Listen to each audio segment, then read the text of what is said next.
What's up, guys, and welcome back to the Tim's Sports Talk. And today we have a film review, just the raw film review, where we're going to go through it together. Let's make sure all of this is situated. Hope everybody's having a good day. I wasn't sure if the film review was going to be ready or not. Just wanted to keep you guys in the loop on the chat, but it is ready, so we're going to be all over it. Just going like this.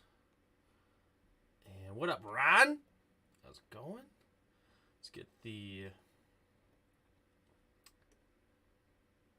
play-by-play up so we can know what happened and what the down and distance was and everything. All right, we got it there.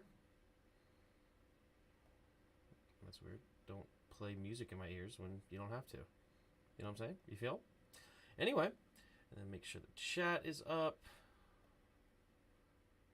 All right, got the chat. All right, we're here. We are here.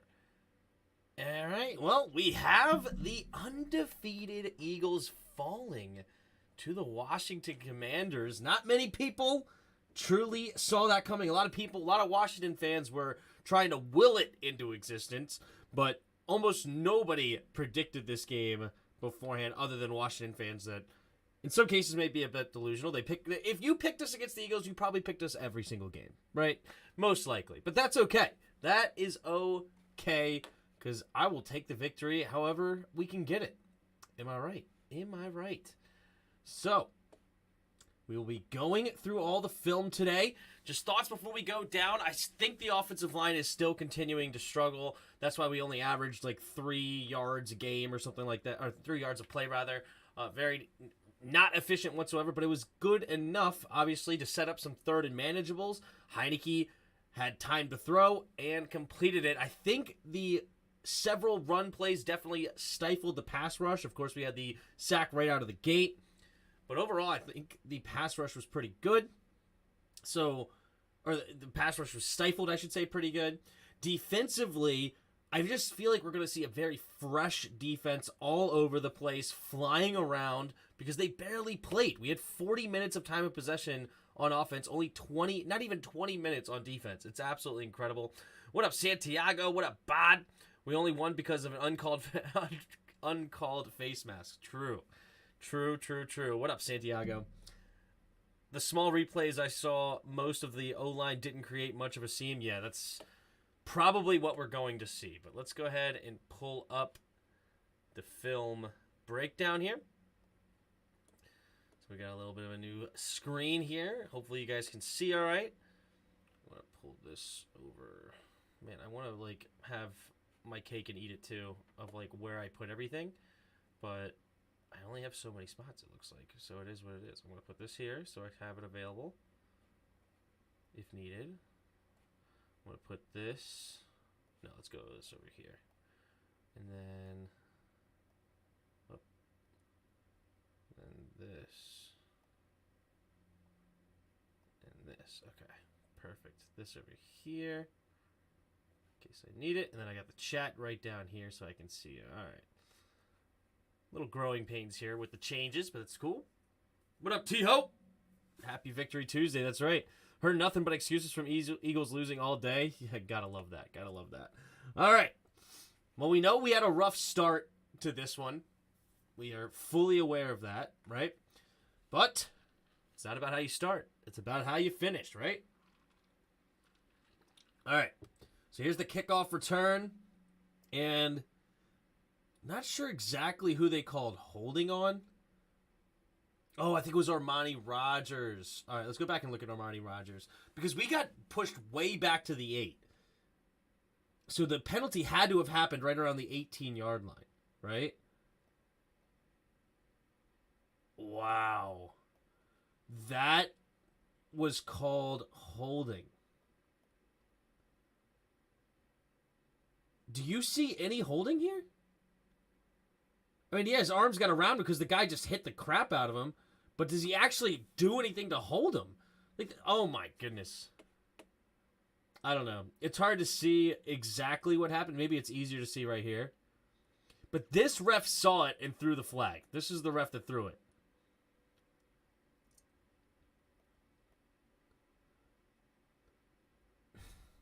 I mean, Gibby's already passed him. It's not like the guy just smacks Armani Rogers. Right? Boom. Like, he's already like, it's not like he was making that tackle ever in his life.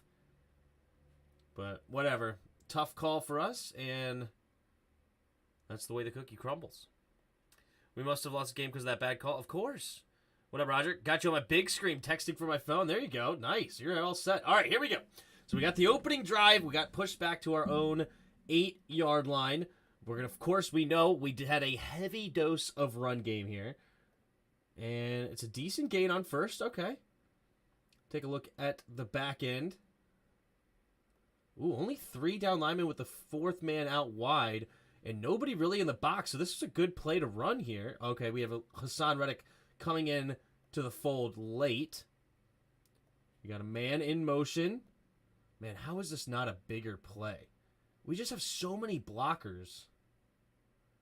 And they don't have very many in. Like, it's only 1, 2, 3, 4, 5. No, sorry. 1, 2, 3, 4, 5. And then a 6th guy here. We had 5 down linemen and a tight end blocking and a receiver coming in. So we have 7 blockers on 6 and then the safety coming down. So you can even say 7 on 7. And yet this does not... Wow, Cam Sims. Okay. Okay, Cam. That's fine. Let's just not block him at all. Why not? So that helps. Cam Sims just run by the linebacker. Trey Turner. Okay, and Logan Thomas just completely misses his block as well. And we have 3 guys blocking 2. That's always nice. Always nice. And we have 1 guy blocking 2. So 3 guys blocking 2 and 1 guy blocking 2. Great job, offensive line. I'm sure we'll see a lot of that. Just to look at that one more time. So we have 1, 2, 3 that are going to be blocking 1, 2. And then somehow... No, wait. 1, 2, 3. What is Logan... No, Trey Turner pulls. That's right. So we have 1, 2, 3 blocking 1, 2. Leno somehow is going to be blocking these 2 at one point. Nobody really blocks this dude. And Sweat just beats Logan. And then the safety comes up. Actually, Trey did a decent job on Kendricks, rather, right? No, Edwards, rather. All right. Second down here. Second and about 7. Armani Rogers goes in motion again. We're going to hand the ball up again. And again, not much there. B-Rob just trying to force through what he can. Looks like a gain of about 2. So we're setting up 3rd and 5. So this time they have a pretty loaded box. 1, 2, 3, 4, 5, 6, and 7 in here. We only have 1, 2, 3, 4, 5, 6, 7 blockers, and then you have the next safety here. So basically 8 men in this box. Let's see how we do to block anybody. Okay, this is weird. What is this blocking scheme?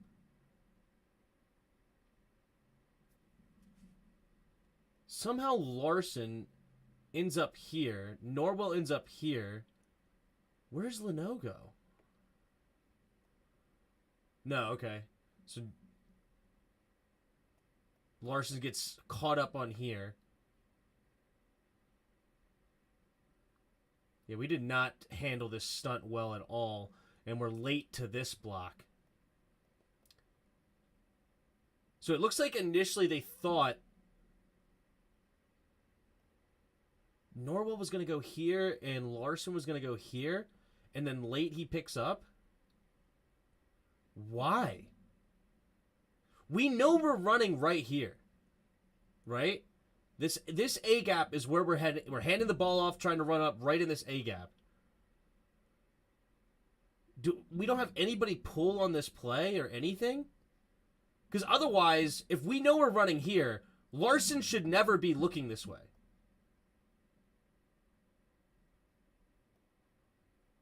Like, why even set here? Like, get up and run. This is a run play up the middle. Why are you sitting and waiting on a run? You're just sitting in the hole. Get upfield.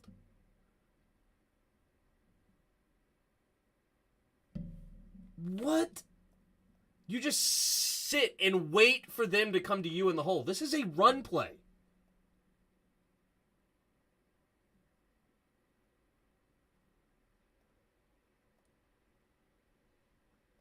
Just took me a minute to even realize what they're trying to do here.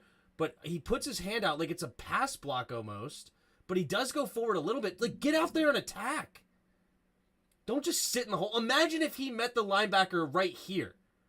Right? This guy might get caught up in the wash. And now, but Larson is going to be downfield. And then B-Rob is going to have a choice to go left or right based on which way this player goes. And then Norwell stays here to block. Like, why are you ever... It's like you're seal hinging, but in the middle of the field. Like, get off the ball. If he wants to cut that way, that's fine. Get up to the linebacker as well. Is it because it's an RPO? I guess it's because it's an RPO. Let's go back to the other side. Maybe it's because of the RPO that they don't want to cross the line of scrimmage. Is it like a screen pass out here or something?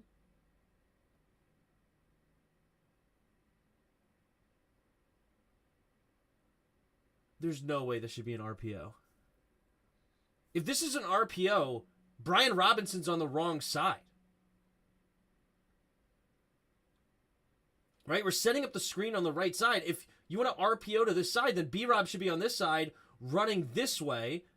And if you don't like it this way, then you could throw it backside. But now we're running towards that way. This would be such an awkward play action. Like, he has to play action it and then contort his whole body instead of already facing this way and then just throwing the football. But it is technically an RPO with this screen pass here. Like, they're setting up the screen on the east side if they want it. But this play just doesn't have any hope to run the ball well. Like, we should have thrown the screen. We should have thrown it. Like, look, there's only 2 defenders out here.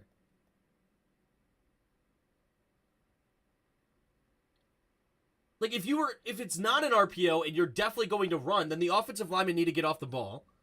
Or, look at this. He's going to go in motion. 1, 2. We have 2 guys out here, but way off the ball. Get it out there in the flat. Then Terry makes the block on Slay. And then basically whichever way he goes, Jahan goes the other way. Because you have 1, 2, 3, 4, 5, 6, 7, 8 in the box.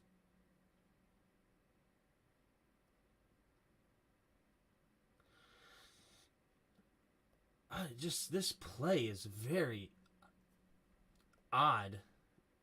I guess it's because it's RPO, but I don't know. I don't like anything about this play. I don't like the read. I don't like the design. I don't like that our offensive linemen don't get off the football. We just have Larson sitting in the hole. He's just blocking up the hole better than any defender they could ever hope for. And then there's nowhere for B-Rob to go. Unless he bounces way outside, I guess, right off the gate.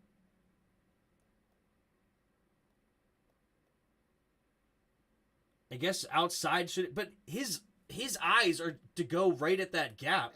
Because he's trying to run at the A gap right here, right? But... I guess try to get outside. But you see Trey Turner just get punked. It's like he's getting on a horse. Look how high his leg goes. He's like swinging his leg up on a horse. This is only the second play, and I've spent way too much time on it. But there's just... This whole play is blowing my mind. But look at the... Look how high Trey Turner's leg goes. Woo! Oh, just nothing on that play. Nothing. RPO, you don't block the pass side D end as that's the QB's man, right? Exactly, 100%. That's why that B-Rob should have lined up on the other side. Oh, was the mic a little low? Thanks for letting me know. Hold on. All right, how does that sound? Is that better? Lyman never went upfield. Had to be an RPO. Exactly, had to be an RPO. But if we look at one more time, we'll just go through it quickly. We should have thrown it there, but this is the play before. But right here, B-Rob should be lined up on this side so that the play action goes this way, right? Or the run action. And you could either hand it off this direction Or if you play action it, throw it to the bubble screen that Jahan's going to be at right here, and then you don't block this in man. If this in man goes out here immediately, then Taylor Heineke just can keep and run it himself. But since B-Rob is on this side, the RPO doesn't make any sense. Because just imagine, like, he's going to have to, like, now he's already facing this way. Now he's going to have to completely turn around, set his feet, and just, this guy, as soon as he sees that, this guy's just going to beeline it. He's already taking it here.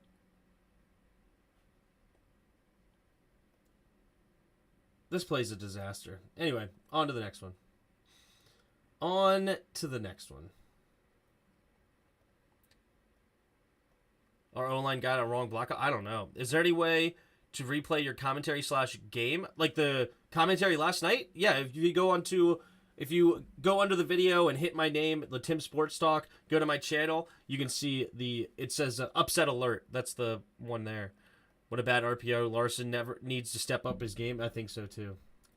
But here we go.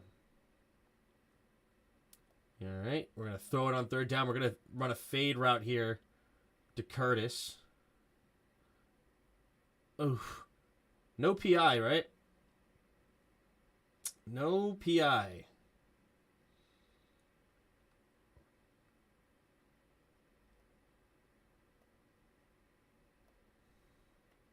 Just go back one more time.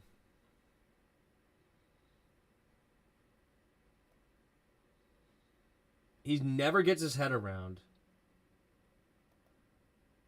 And he's just throwing his arms up.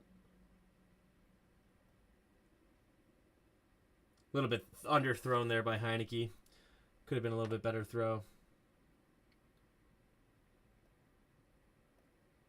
Not bad protection there. One of their guys fell. This is actually a good block by Larson. Not bad. Trey Turner doesn't block anybody, of course. All right, now we know they run into the punter. Just absolutely crushes the dude. Can't wait the year becoming my go-to. Sweet. Thanks, man. Just absolutely punished. And we know what happens next, ladies and gents. This guy.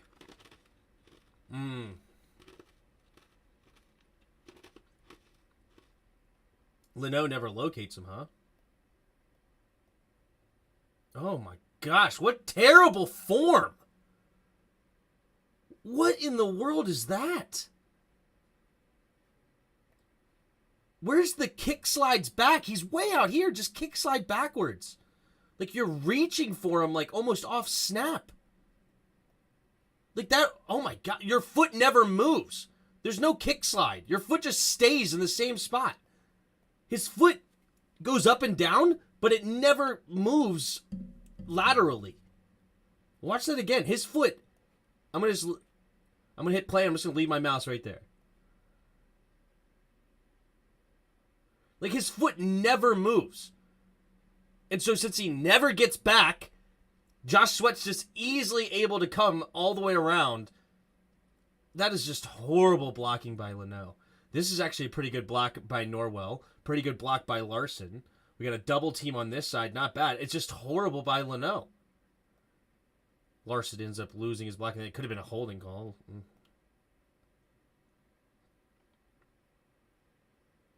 And then how did they end up with that ball? That's incredible.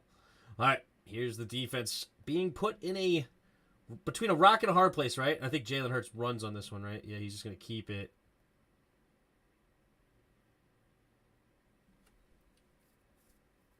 Little keeper. Not a bad idea. 1, 2, 3, 4, 5, and then maybe 6 you count here.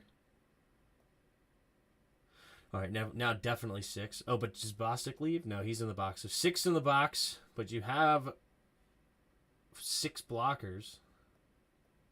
Sweat's going to come over top, or on the stunt, rather. This is a good block here. Just sealing off that side, and then you have a lead block from, is that Kelsey? And then McCain backing up off snap. It's like he didn't expect to run at all. Like, run is completely out of his mind. I guess he backs up off snap. Yeah, he's not thinking run at all.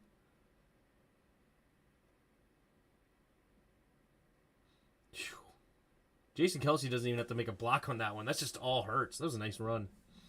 All right, so now it's another first down up to the 6-yard line. Scott's going to get it to the 1. And that's just good blocking up front. That is some good blocking up front. Let's watch a real offensive line at work, all right? Good heads up, just one-on-one with Payne. He's going to bounce off of James Smith-Williams. Come help, push. And then Jamin Davis. Man, Jamin Davis needs to get into the hole. It's actually not even all that. Like, if Jamin Davis actually got into the hole, he may have actually been able to stop it. Why did he slow down? What are you doing? Jamin Davis, you're not in your gap. If Jamin Davis just hits this immediately, he may have a tackle for loss.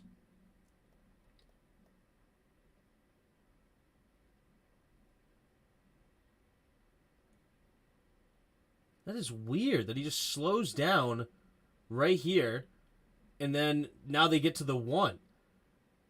Jamin could have got in there unblocked. Dang it. Didn't trust his keys, man. I mean, you're going against one of the heaviest run teams in the league. And of course, see, Jonathan Allen and Bostic are silly for that. They tried to jump over the line, but that's almost never going to work. Because now they're underneath and they're going to get the push. Once you leave the ground, you can't hold your ground anymore.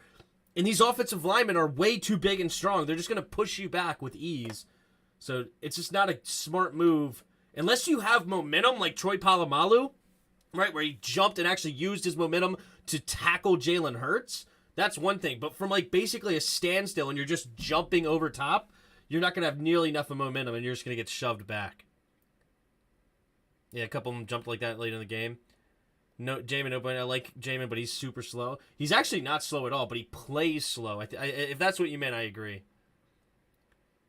And I forehead slapped. Yeah, it's just not a good move on that.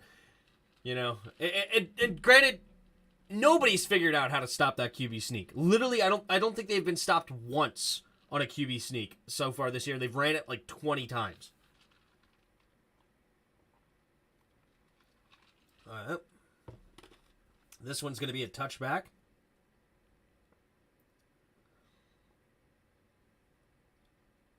All right. Immediately touchback. You can't stop the Hurts QB sneak. I honestly think a rule change is coming down the pipe. I don't think so, because it's only on 3rd and 1 you're really ever going to run that consistently. So I don't think it's going to be a rule change. They're trying to bring their weight down right in front of them, but they are way too late in the air jumping. Even then, Jalen Hurts is just going to be too strong. He's going to lift you, right? You only weigh like 290 pounds, and Jalen Hurts is known to be able to squat 600. You're not going to tackle him by just landing on top of him. He's too strong. And then on top of that, Kelsey is underneath you, pushing your legs backwards. It's just never going to happen. Don't even have time to jump because he's coming underneath immediately? Yeah, exactly. We got stopped once on a 3rd down, but then got it on the 4th? Okay, fair enough. Okay. So, of course, we're going with another run play. And, yeah, Armani Rogers is just getting stuffed in the hole. Let's watch that again.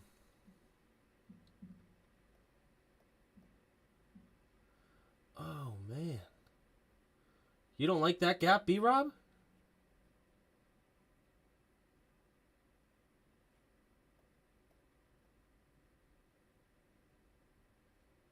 You don't like that gap, huh?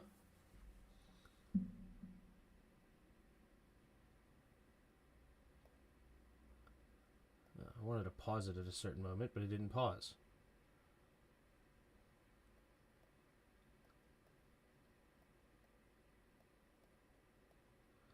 You don't like that gap, huh? Like, I would have loved to see him put his foot in the ground here to force this linebacker over the top and then cut back into that lane.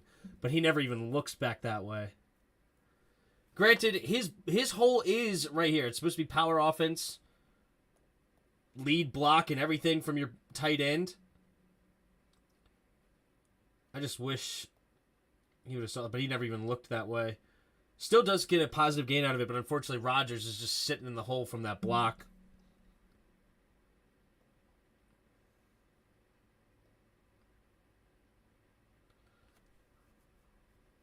So I know John Bates, okay? And this is a part why I love the Shanahan's run game way more than this power offense. Because, all right, so we're going to have down blocking here, right? We have down block, down block, down block, down block. Norwell, we know what Marty Rodgers is pulling. Actually, is everybody down blocking? Except for Rodgers? No, we got to pull from Norwell. Okay. So we got to pull from Norwell. So the left guard's going to pull. Let's get set up. Okay.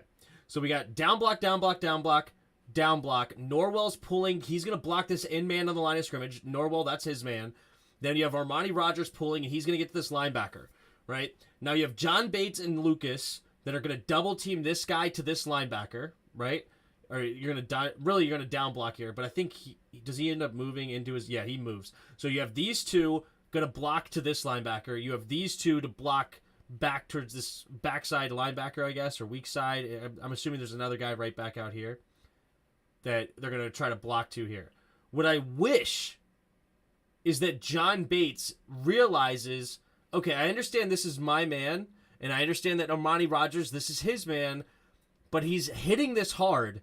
Don't dodge him, just block him, right? And that's what happens in the zone reads, where it doesn't, you have a zone you're running to, you're not running at a player, right? And if somebody crosses your face in a zone run scheme like the Shanahan's, you take them for a ride. Now, if you think you're going to block this dude in front of you, but then he stunts away, like we're running to the right, and he's shaded on my right side, and he just stunts immediately to the left, I let him go. Somebody else is going to pick him, or he's going to run himself out of the play, and I'm going to keep going this way and either catch the guy that's stunting towards me, or I'm going to get up to the next level, and we're going to take a big play. Watch John Bates. He avoids this linebacker and makes it an awkward situation here, lets him get into the hole, and now Armani Rodgers is struggling. But imagine if John Bates takes this guy out, this guy's going over the top, and then Armani Rodgers comes and gets this dude, right? I know on paper this is his man, but we also have to kind of realize what's going on in the situation, right? He avoids this linebacker and trying to get to him. And now that allows this linebacker to be meeting Rodgers in the hole. And now there's nowhere really to go for B-Rob unless he comes all the way backside, which rarely in power offense is this going to be open. Rarely is this going to happen. It just is what it is. B-Rob does a good job avoiding and just getting something out of it. But it is what it is. Trent Richardson vision, yeah. Spacebar might let you pause more precisely. Potentially. Okay. Now, one thing is I got a mouse that purposely makes no noise, right? It's really hard to hear. So I would rather not hit the spacebar because that makes a big noise. So I literally bought this mouse for this purpose, but I understand what I have to do now. But anyway, all right, another handoff up the middle. All right, B-Rob finds a decent crease on that one.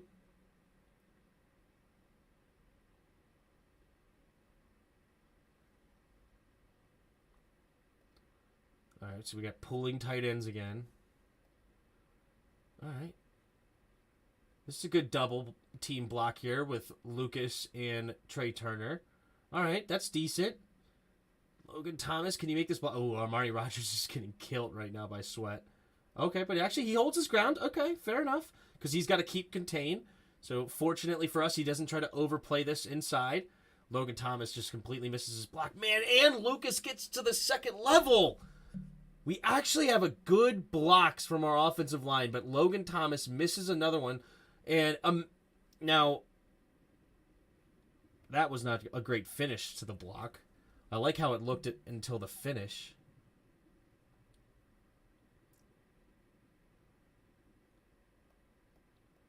So there's that block that... Yeah, that's just not a great block. And then Lucas doesn't actually get there. Who is this? Is that Milne? Okay, Milne, what are you doing?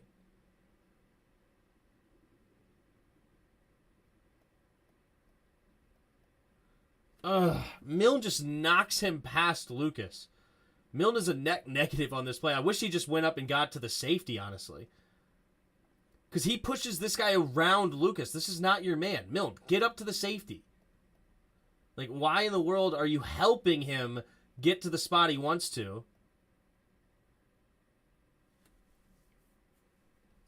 Tough. It's not great holes for B-Rob to run to. Not that B-Rob is playing particularly well, though, either. All right. Ooh. One man to beat. That could have been a big play right there. Let's take a look at the back end. This hole right back here is going to open up.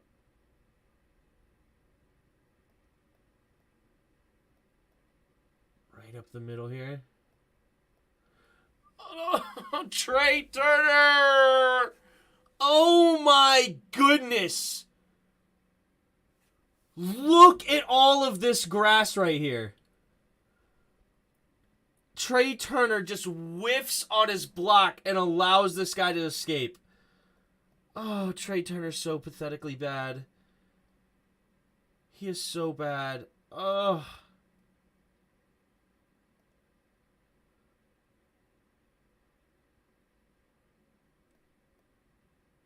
Wait a minute. Wait a minute. What is going on? I have no idea what's going on here. Larson steps the other way?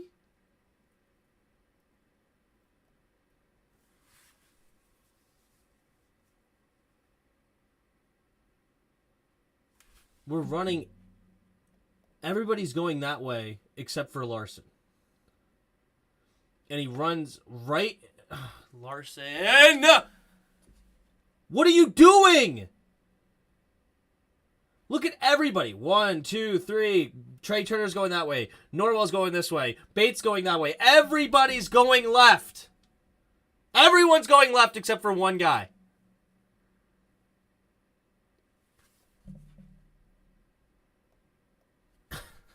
And then you just completely trip up Trey Turner. So Trey Turner, like, I was blaming him for a second, but it's because Larson just ends up blocking you instead of the other defender. And now you're way off balance. You're tripped up over everybody. And then this guy makes a good play to keep his eyes on the running back and shed the block and get out there. Oh, Larson. Golly. If Larson plays like a normal freaking player and continues to run this way, we could actually maintain this block. And who knows what could happen at that point. Who knows? Because this is a cutback lane. Look, everybody thinks the run's going this way. Look at this linebacker. He comes screaming over the top. Like, look, he's over top. He's hitting the gap here. He's going over the top. If Larson actually helps block this dude, right? These guys are taking themselves out of the play because all the play is going to the left side. Right? Everything's going that way, and the backside hole is going to open up just on it by itself. Like, 57's still going this way. He has got himself so far out of position, this play should have been gone for 40. Basically, one man to beat at the safety, one-on-one, with nobody else going to be able to stop him one-on-one with the safety. But because Larson blocks the wrong direction...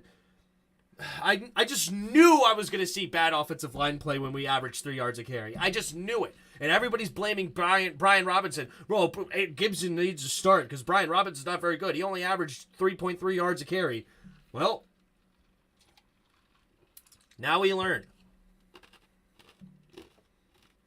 What up, OG?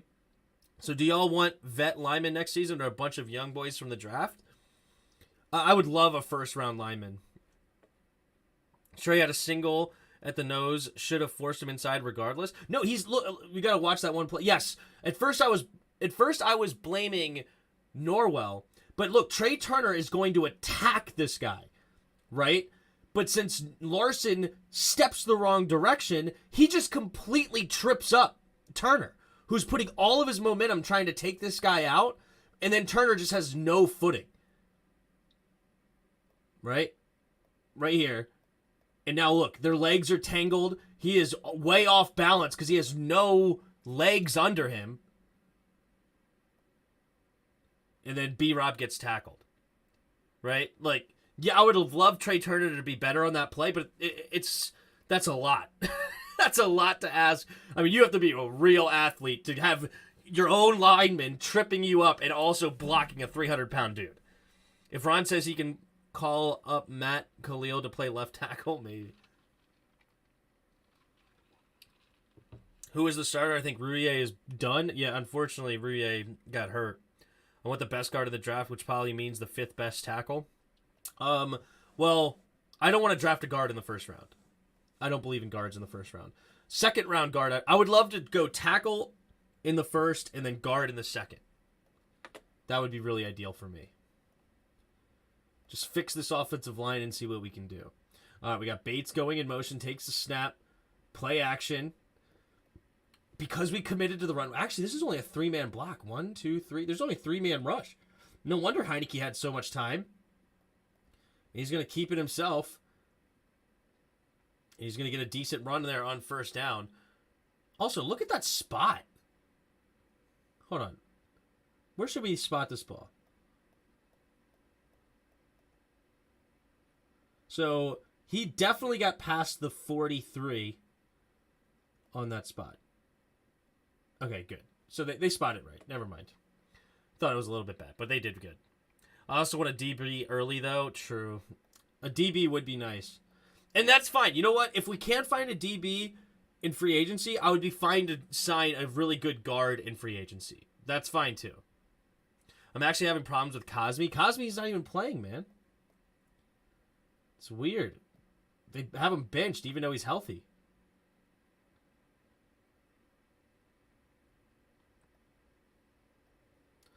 All right. Heineke under center. Rodgers in motion, takes the snap. Hand off to the left. This is Gibby's first run. And nothing there. There's just nothing in the run game. Let's take a look here from the back end. This is a loaded box, though. 1, 2, 3, 4, 5, 6, 7, 8 in the box. 1, 2, 3, 4, 5, 6, 7, 8 in the blocking. Okay, so we do have the numbers.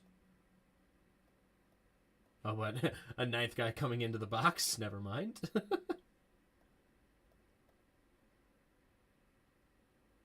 What in the world? Why does Norwell look like he's doing so much, but I don't think he blocked anybody?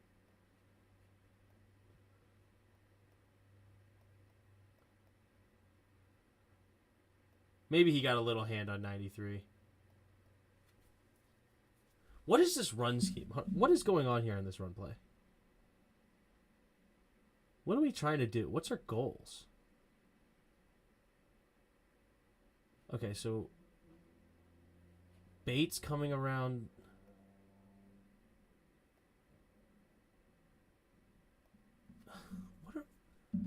What is this play?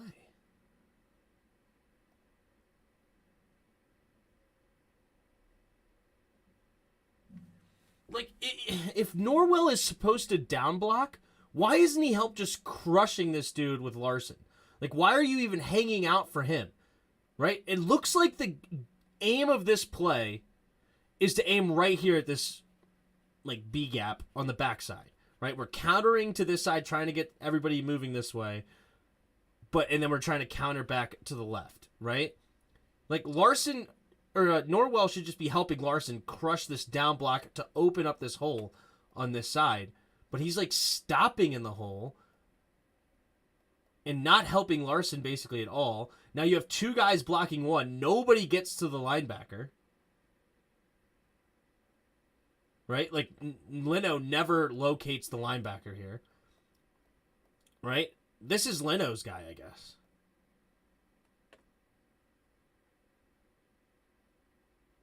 Leno needs to find him. Okay, so once he goes that way, quit blocking him. I don't give a shit about him anymore. He's blocked. He's taking himself out of the play. This is Leno's fault. This is Leno's fault. Leno needs to get up to the linebacker. Cool. Like, why are you still staying? Like, he's good. He is done. Out of the play. We don't care about him anymore. Leno, get to the next level. Our offensive line never gets to the next level, man. And you just let this dude run free. Guess who makes the tackle? The guy Leno's supposed to be blocking.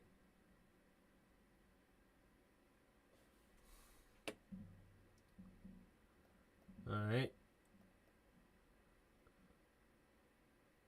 Okay. All right. We got a little bit of a nicer run here. Gibby with the full head of steam.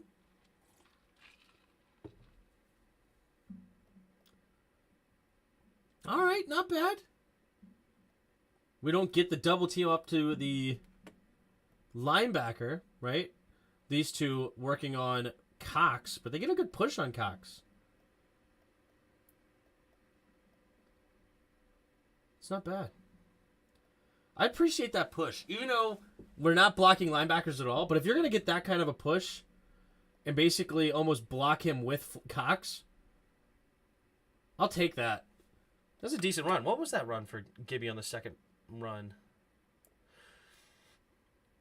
4 yards?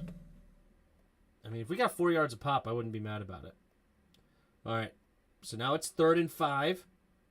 Rodgers in motion, takes a snap, play action, rolling to his right. Oh, has open Logan, and he drops it. Oh, so it's only 2nd and 5.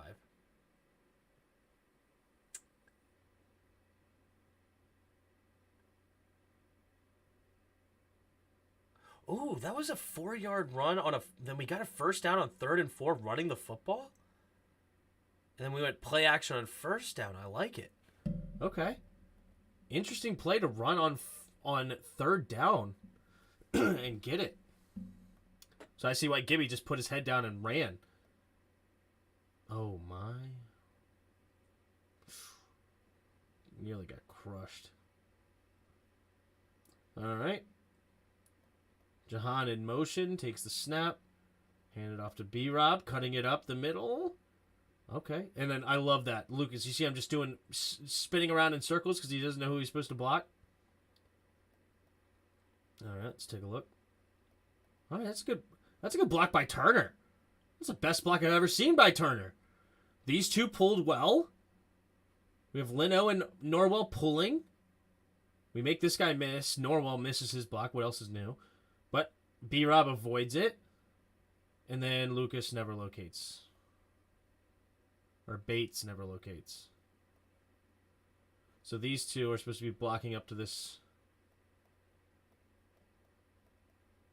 Yeah, Bates never gets off his block to the next level. Bates is getting out of control. Should that have been called holding on the defense, though? He kind of threw my man, right? But all right. It's a decent gain, though. 8 yards on the gain. I like it. I'll take that all day long. All right. Heineke.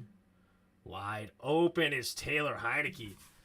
Excuse me. So it's definitely zone defense. Slay is running all the way across the formation, realizing he has to go guard Terry. Ooh, this guy. This guy stays with this guy instead of staying in his zone. Ooh, yeah, just completely vacating his zone there. We got fortunate on that one, ladies and gents. Whoever this backside corner is gets too eaten up by this play. Beautifully done. And that's what the play is designed to do. This is supposed to clear out and go this way, but this is just bad defense because this should be easily blocked up, honestly.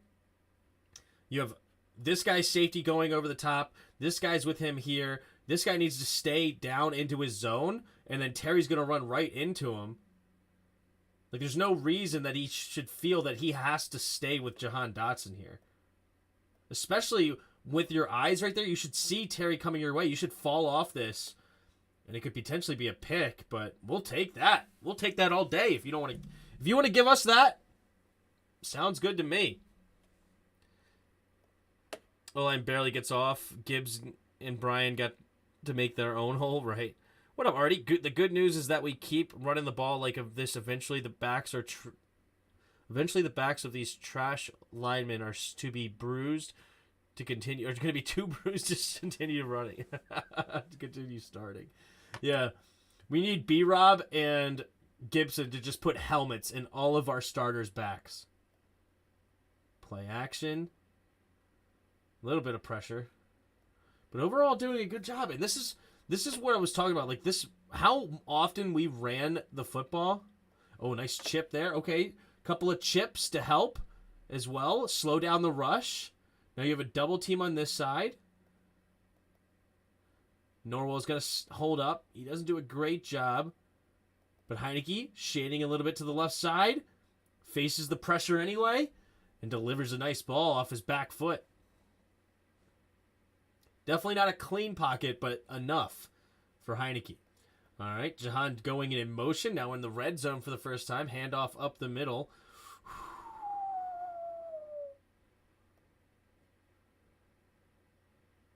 Nobody's going to block Sweat. God, Trey Turner. What was that pull? He's like shuffling down the line of scrimmage. And this is his man. Watch him shuffle down the line of scrimmage. What are you doing? What is that?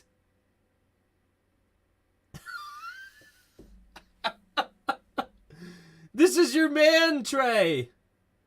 You dodge him.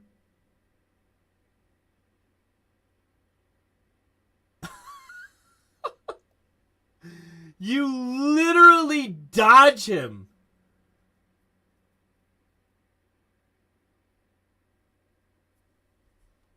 That is incredible. That is incredible.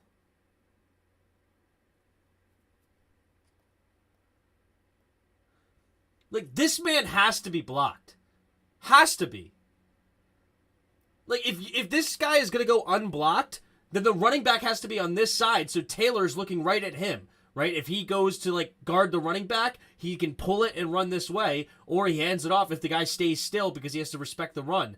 But with Curtis Samuel, I guess it is, on the right side, that means this guy would be the dude to isolate, but they block him. So Trey Turner's man is Sweat, and he just dodges him.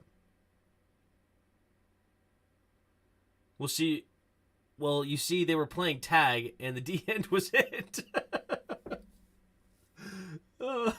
Simon didn't say block. Look at, he dodges him. Oh, gosh. I can only imagine what it looks like from this end.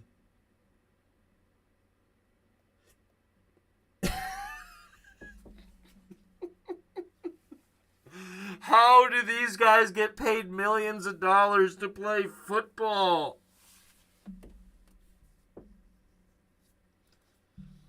That is incredible. All right, Heineke. Play action. I was going with Jahan. I like it. I like it. Nice throw. Nice way to get in bounds, or stay in bounds rather, and get upfield. So we got a comeback route right here to the sideline. Really just a quick out, just get to the sideline. Crosser here. We got another guy crossing in the middle, trying to find this opening in the zone. And then we got Terry deep. And then Gibby's going to be our check down back here on our backside if we need it. Interesting play. This is just not very good defense by the Eagles.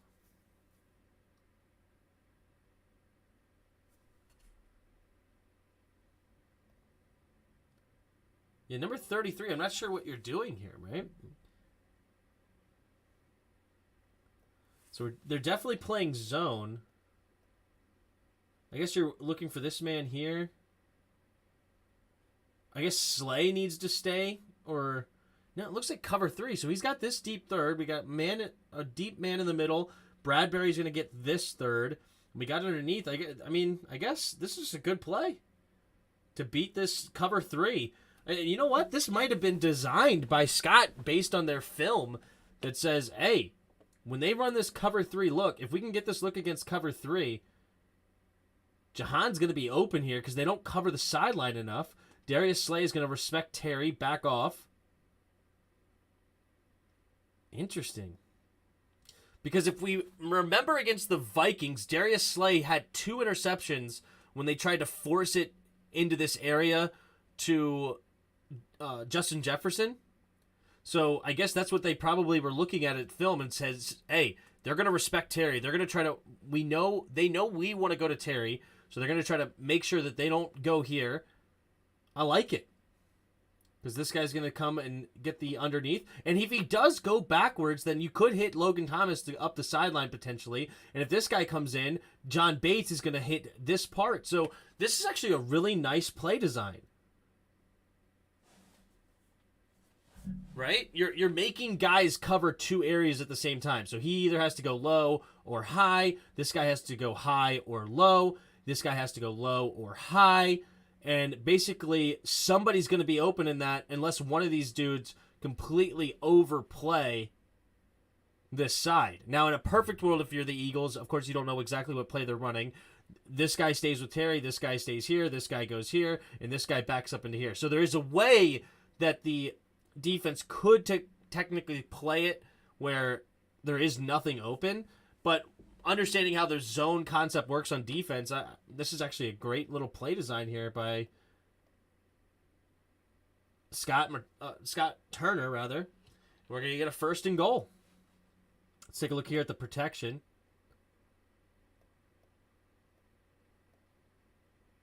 Ugh. Lucas is just getting beat. Heineke has to just make a freaking play. That's all Heineke. How fast was that? How fast from snap to get rid of the football? Ready? 1001, 1002. Yeah, it's less than 2.5 seconds. The ball has to be out, or else Hassan Reddick's getting a 2nd sack fumble on the day. Offensive line is just so bad. All right, we're going to hand it off up the middle for Gibby, and he nearly dives in.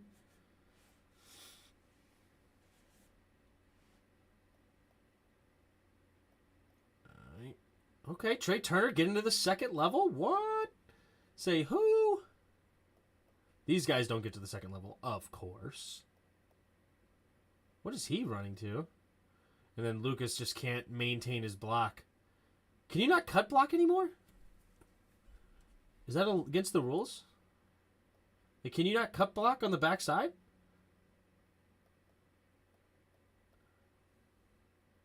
Okay. I know what his problem is. He didn't need to cut block. He did not need to cut block. Right here. You won. You won the rep. Right? Just continue to force yourself in between him and the runner. Why are you stopping and then allowing him to beat you back to the inside? You won the rep. Keep him on your outside, and literally, you see some offensive linemen don't even try to square up at all. They literally just run right with you, right? They turn their shoulders and just run right next to you and basically just be a shield between you and the running, or between the defender and the running back. But because he stops right there, he allows him to get back into the play. This should have been a touchdown. Watch it in real time. Watch when he slows down right here, and then he forces him back into the play, right? If he just continues to force that up, just run upfield as fast as you can, that's a touchdown. Jahan goes in motion, takes a snap, handoff up the diving. Touchdown.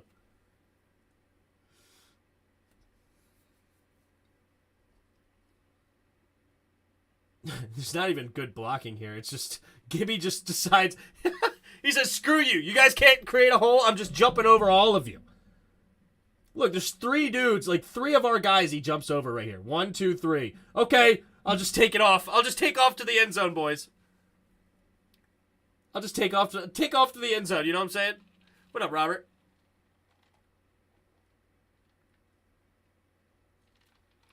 I'm with you, Artie. I'm with you.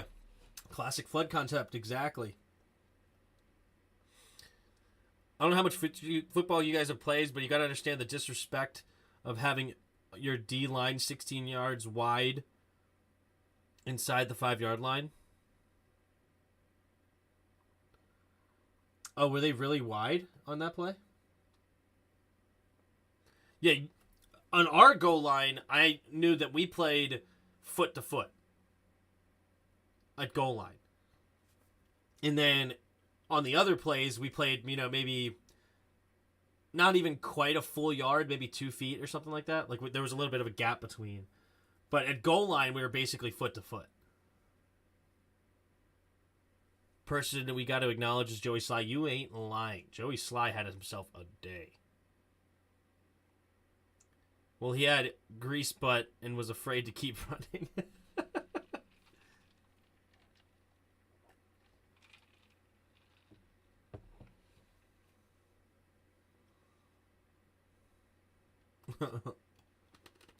Oh, how wide they were. Oh, I see what you're saying. They lined up wide. Yeah, you got a guy way out here.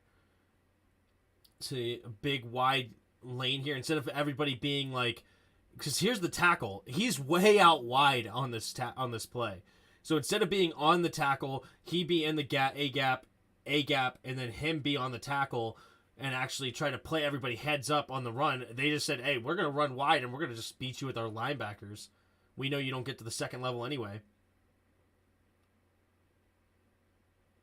There you go. I see what you're saying now. 58 and 55 yarders. Pretty sure Dustin Hopkins' career high is 56. You might be right. No extra DT or nothing? True. That was their normal defense. It really was. And what's sad is that they actually played pretty good defense. Gibby just jumped over everybody. There was no hole. No gap to run through. Ooh, Jonathan Allen. Did he not get held there? How did he end up on the ground? Did he get tripped up or something? Jonathan Allen right here.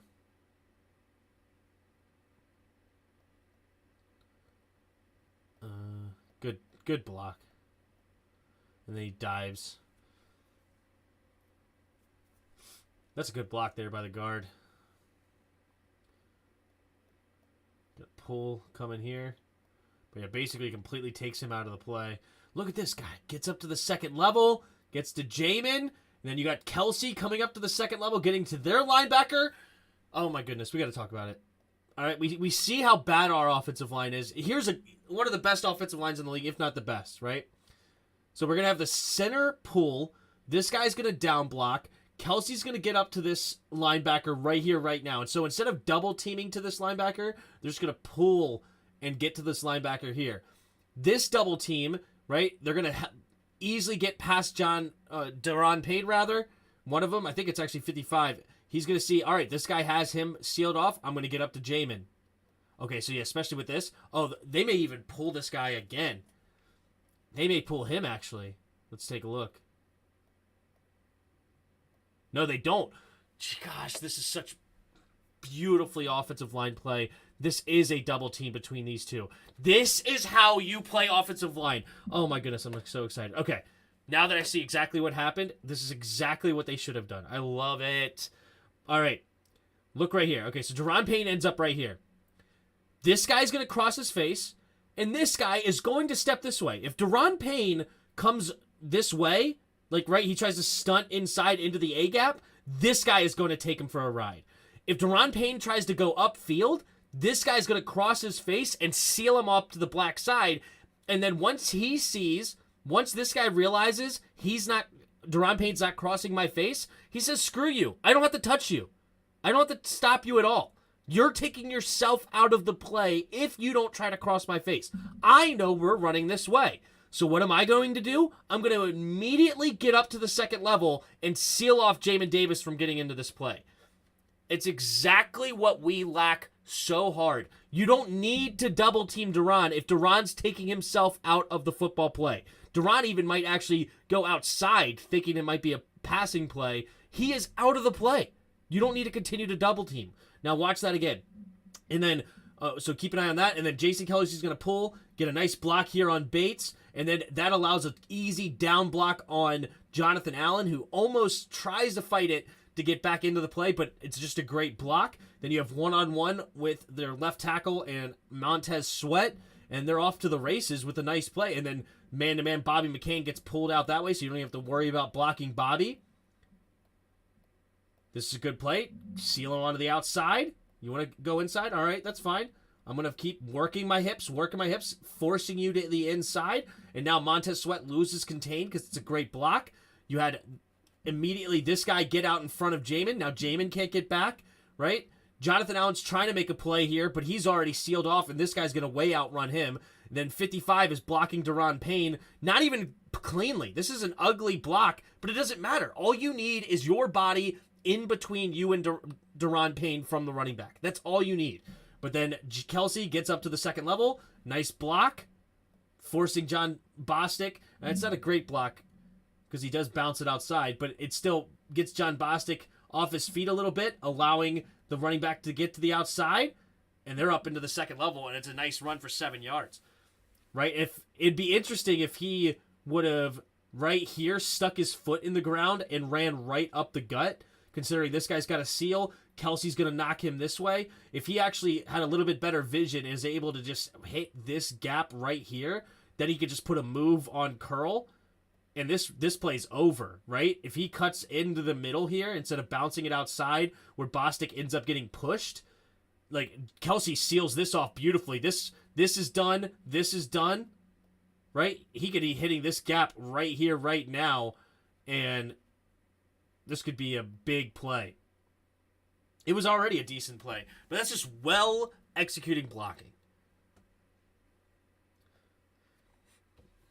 No, that can't be a thing. I've never seen our linemen go forward, so it must be illegal. Yeah, Eagles are doing illegal plays out here.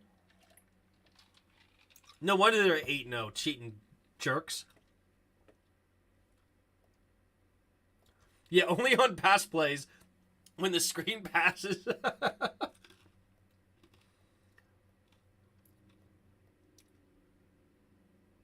All right, quick throw to the outside.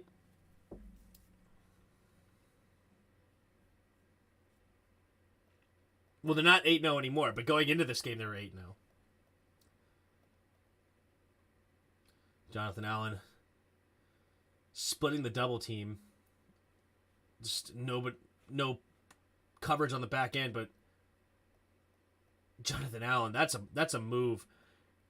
Cheers to the Discord said Jonathan Allen had a bad game. Dude, he's got a free shot at here because he just destroys the guard. But unfortunately, no coverage on the back end. And then you get a quick little catch there from from A.J. Brown on Benjamin St. Juice. So that's going to be a first down. Takes the snap, play action, rolling to his right. Oh, this is such a good catch. Derek Force is right there. No, he dropped it. That's right, he dropped this. Okay, because good. Good job there, Defo. Getting in there, knocking it away. Wait, did they say he caught it? Oh, they said he caught this and the ball bounced. Oh, the ground knocked it out. Oh, that's right. Never mind.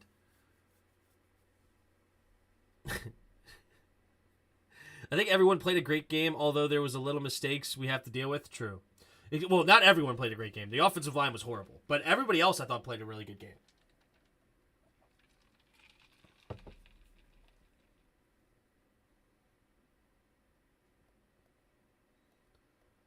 We got Daron Payne in coverage. Oh, that's just such a beautiful throw. That is such a beautiful throw with some anticipation. What do we got here? Are we in man or... No, definitely zone. Zone throughout here.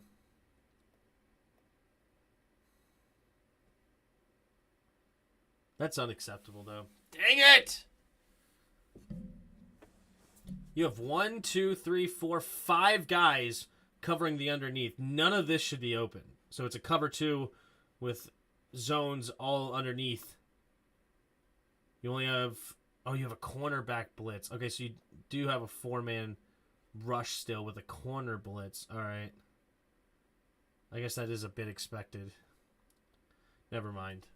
I thought we had only a 3-man rush. I didn't realize St. Juice blitz from the outside.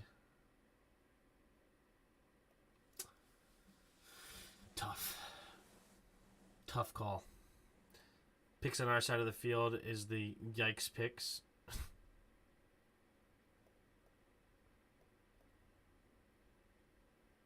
It's a good throw there by Hurts. You'll think Matsko knows his line is garbage? Like, does he have any faith in them? I don't know, man. I wish I was doing the film breakdown last time because I was giving Matsko props, but I hate how we coach offensive line. Honestly. Here we go. Takes a snap, play action. Quick throw and incomplete. Good pressure there by Sweat, baby.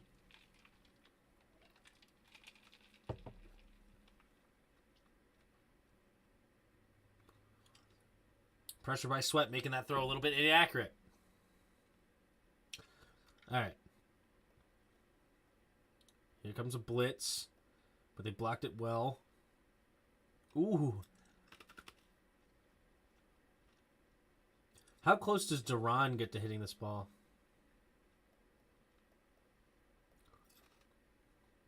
I don't think anybody. And then Curl also nearly getting the pick on that one. So thrown a little bit too far to the outside. Is this the deep pass next? No, this is a screen. Ay. We are not ready for this screen at all. Oh, we blitzed! What's the down and distance here?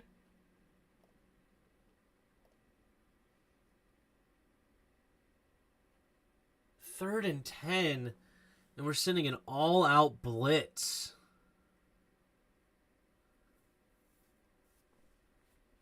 All-out blitz. And they call a screen right at the perfect time. Oh, this is a game of inches if freaking Defoe is able to get a hand on that.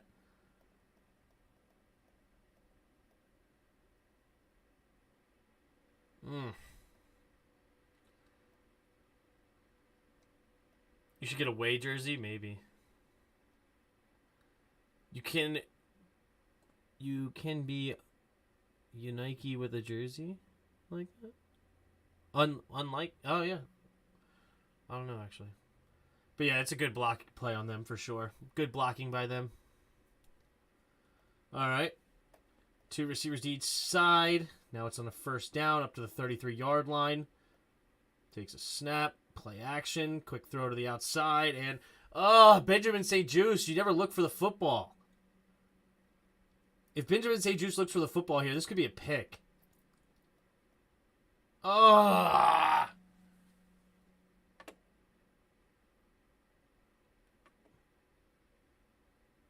it's thrown way inside. It's not a good throw by Hurts whatsoever. Great catch by Devontae Smith.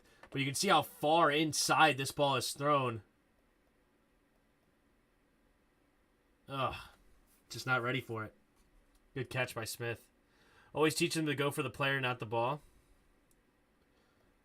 Always teach them to go for... I'm assuming you're joking?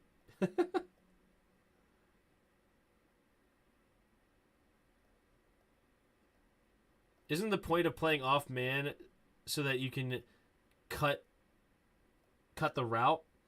I mean,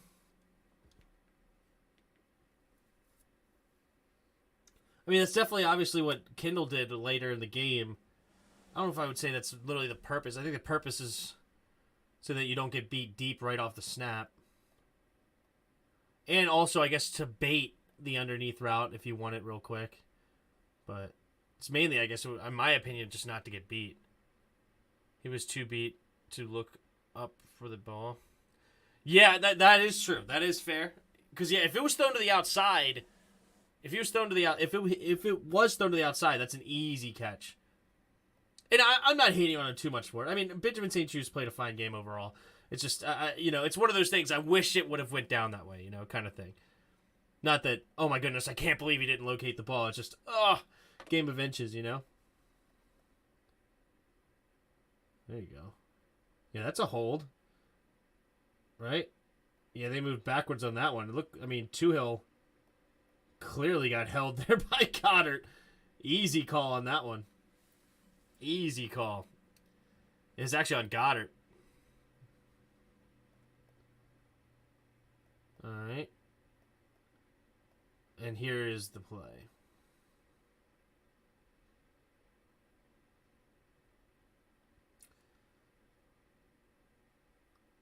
So who threw this flag? Let's take a look who threw this flag. So he doesn't throw the flag, right? Incomplete. It's the sideline judge. So everybody's saying that this dude right here has a better look at it than the guy looking right at the field. Right? He sees that this is hand-to-hand combat. He got his head up looking for the ball, trying to make a play on the football, and he actually does bat it away, it looked like, right? I'll have to look at a better angle to see if he actually batted it away. But I don't know. I don't like this call, to be honest with you. He's making plays on the ball. You have hand-to-hand combat. I don't know, man. Holding guard not got smacked. Holding guard got smacked at the tight end. I'm not sure. But yeah, that's a tough call for them to make. Oh, you know what? That's actually an interesting part. Okay. So they say the flag was... You can look here. The flag was committed at the 6-yard line. Where is the flag at the 6? Because it's supposed to be a spot foul. Right?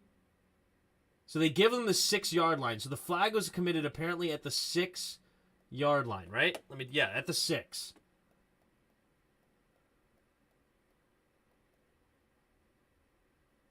So right before that is where he committed the penalty. I just don't agree. I don't agree whatsoever.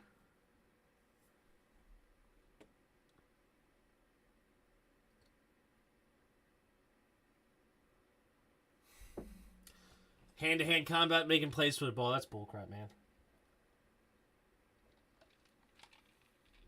What a jump pass, man. That's a cool play right there, isn't it? I can see Heineke making this play.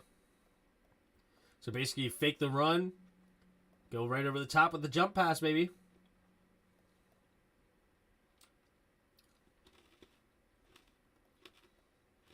Beautiful.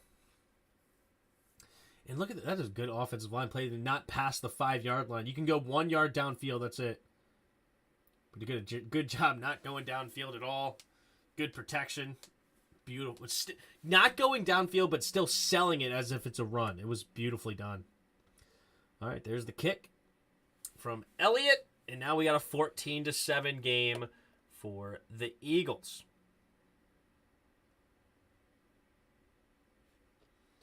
Bing, bang, boom.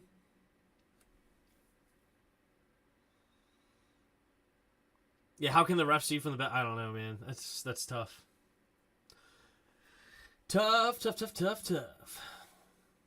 right, touchback. Who cares about a touchback film? All right. First and 10 at the 25. Setting up the run. There's not much there, but still somehow he's staying on his feet and gets a gain of 3. This is why I thought B-Rob actually played a really nice game. But let's see. Did he miss anything?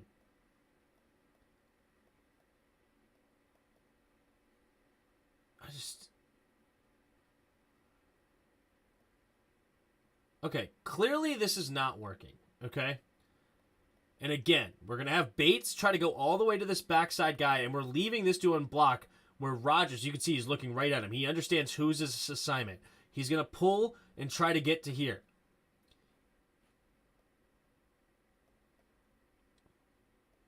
Especially with this guy coming over the top. Man, I wish we didn't do a motion there. That motion just hurt us. If we didn't do a motion, this would actually be a much more interesting play. But this motion basically moves the linebacker right to where we don't want him to be.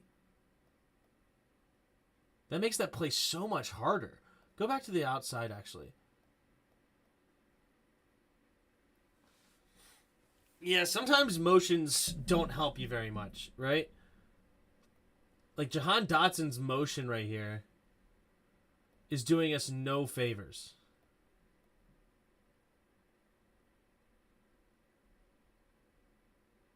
I guess you get Bradbury out of there, but I would rather Bradbury be unblocked than frickin' a linebacker with B-Rob tackling him.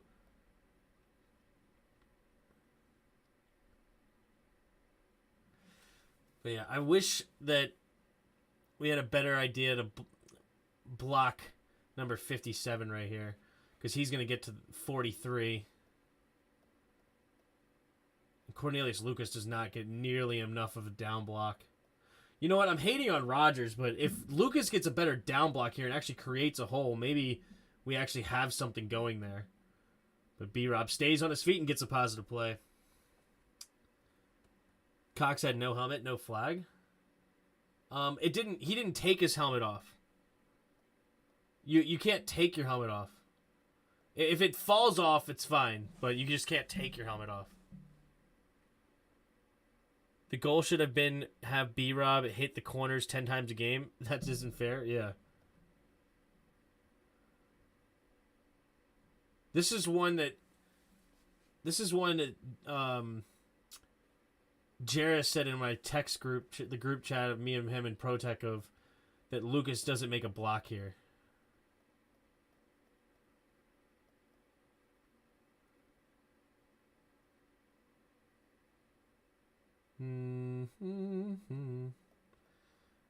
Wait, why is Norwell still at the line of scrimmage?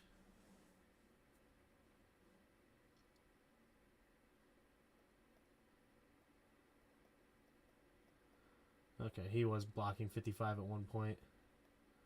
Why is Trey Turner still here? One of these guys got to get up to that safety. I don't care who it is. It's either Norwell or Trey. One of the two. Why are you coming up and hitting here? What is the point of that? Let Norwell turn around. You get upfield.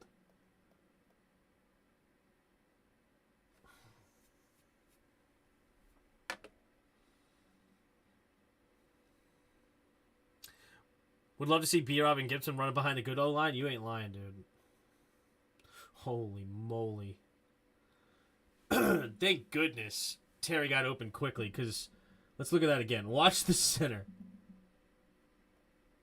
Watch him.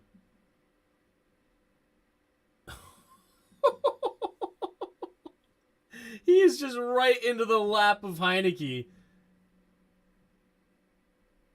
1001, 1002. Thank gosh the ball's out so fast, because there is just no hope for anybody, or for Heineke, if he does not get rid of that ball in 2 seconds.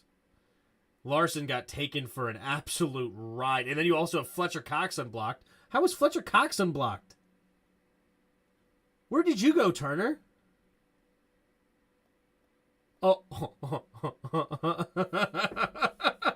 Thank goodness this ball is out. Trey Turner just got punked by Fletcher Cox. Dude, he got blocked so hard it looked like he was chasing Lucas. Looked like he was chasing Lucas. I can only imagine what this looks like. Look at him. He's going to get hit so hard it looks like he's chasing Lucas. Whoop! Oh, Heineke making a nice read quickly. Yo, Tim, can we get a room tour? It's not easy right now. Maybe one day we do it on another way, because my camera's all broken and I have it taped up and really I don't want to mess with it. But honestly, you see most of it. I do have some stuff up here, which is kind of cool, I guess. But you see most of the stuff in my background. There's a little bit more this way, I guess, that maybe you can't quite see. But overall, you're seeing most of it. There's like a ladder over here, a printer, the closet doors, a couple of random things on the floor over there. It's not that cool of a room. I mean, this part's pretty cool, but the rest of it is probably not great. Tim, where are your Beanie Babies? Yeah. He gave himself up. The dude on D took 3 steps and hit him.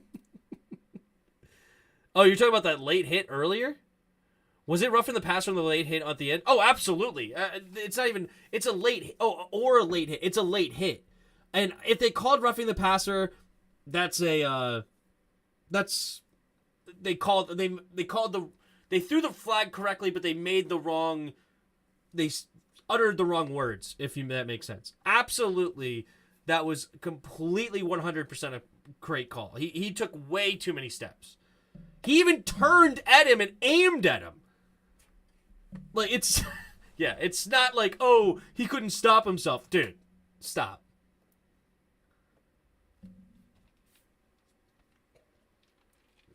All right. Rodgers in motion, takes a snap, play action, rolling to his right, has pressure immediately, getting rid of it to Thomas, and Thomas makes the grab. And they're going to say he's 1 yard short. Now, let's look at this one more time. I'm just curious. When does he actually catch the football? He catches it past the first down marker, right? And yes, I understand his momentum's coming here, but he is getting pushed backwards. There was a catch against us, was it last week or 2 weeks ago, that they said if the defender is pushing you back as you're catching the ball, you get the ball at the point where you caught it. So this should have been a first down, considering where you marked, by rule, if you're getting pushed back by a defender. Now, if Logan Thomas ran backwards on his own, then you do not get the forward progress. But if a defender is pushing you as you catch it, you get the forward progress at the first down. And they did not give him the correct mark. Fortunately for us, I believe we get the first down anyway.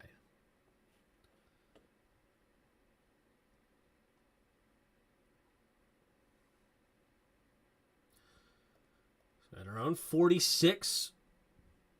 Two tight ends to the right side, running it up the middle, and nice push there by B-Rob. I don't think there was much there as far as a hole, but B-Rob just said, screw it, I'll go get it myself. Let's take a look.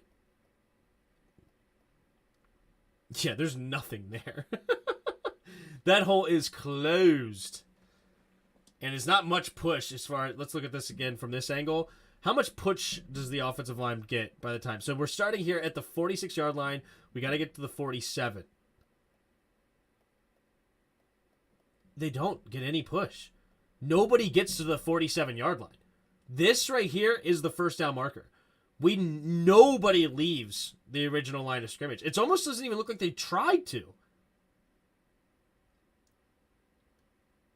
Why are we blocking laterally and getting no push off snap here?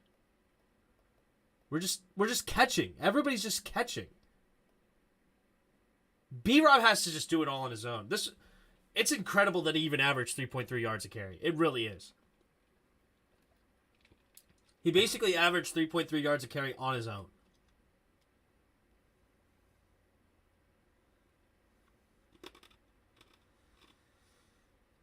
All right, another first down for Washington. Up to the 48-yard line. Rodgers goes in motion, play action. Thought about going deep, doesn't like it, and just throws it over the top. But we do get a defensive holding at the top. And I thought this call was a bad call against us. It looks like Terry's the one that initiates the contact. He just runs right into Slay. And I thought this was not a great call. Because, he fakes outside and he turns and then he just runs right into Slay. Illegal contact there. That's tough for Slay because Terry just runs right into him. I'll take it, though. Our O-line are all bottoms. Yeah, I'm not reading the rest of that. Good blocking that time, you think? Let's take a look.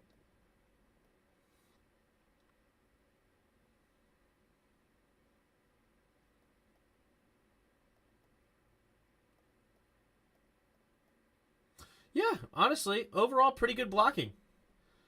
The guy did get loose late, but how long did he hold the ball? Let's take a look.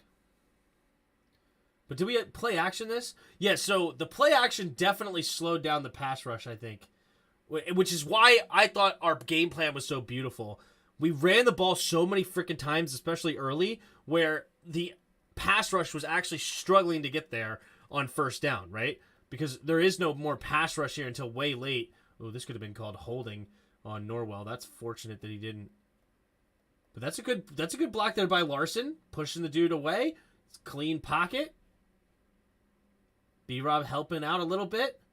So Norwell losing it at the very end as he threw the football. Just had to... Basically, people are mad that he overthrew it, but I think that's actually pretty good just throw away. He just knew there's no safety over the top, and I'm just going to throw this thing away because I'm about to get smacked. It's actually probably a pretty smart play. Here we go, bouncing it outside for B-Rob, and B-Rob... Yeah, look, I mean, there's just no protection for him. You have 8 votes blocking, you better have Q... True.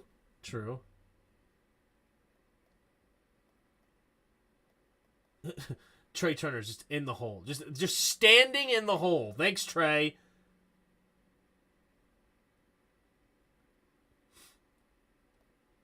Like, I prefer from behind the line of scrimmage, but I get what I get, I guess. But Trey Turner's just going to sit in the hole. Forcing B-Rob. Like, why do you run into Leno? Why?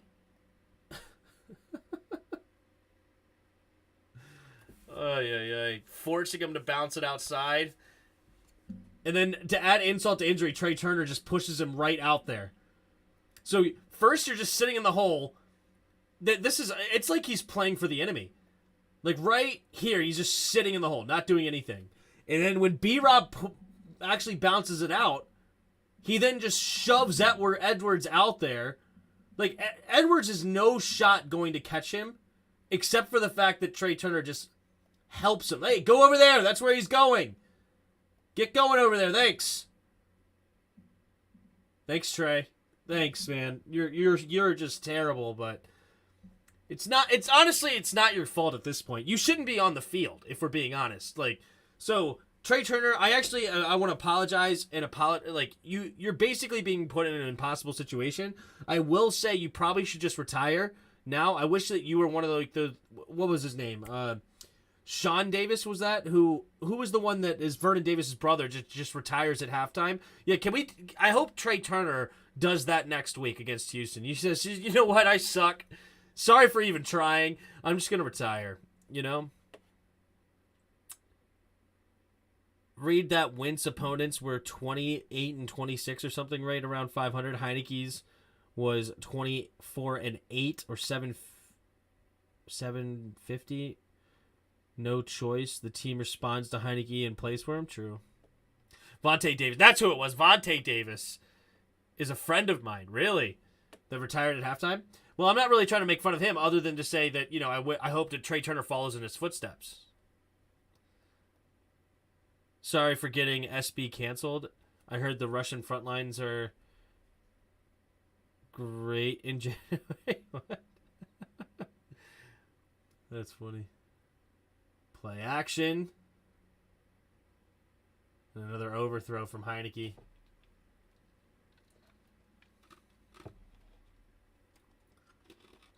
I thought he may have De'Ami Brown here.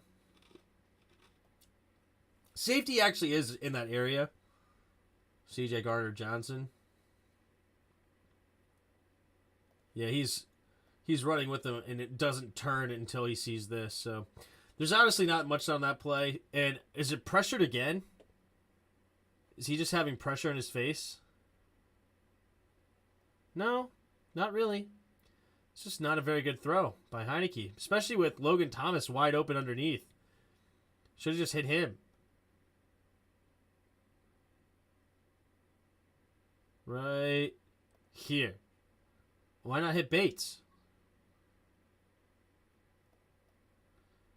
Why not just hit Bates or Logan, whoever this is? Trying to force it in there to Terry. It is Logan. Tough. I don't think he trusts De'Ami. Yeah, I take it back. I don't think De'Ami would have been in the right throw. CJ Gardner-Johnson was definitely there. Can we please rewind the cut block? Oh, did we have a good cut block? Eagles fans were mad because left tackle injured. Because, Logan Thomas injured Josh Sweat? Did he? I don't think he injured Josh Sweat. Did he? No, he did. Never mind. That's right. It was the same play that got him hurt. That's right.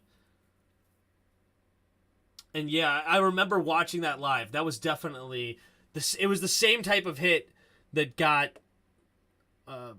Logan hurt. Fun fact: John Bates' middle name is Master. Is that true? John Master. Just kidding. You almost did it. You almost tried. Okay? You almost succeeded.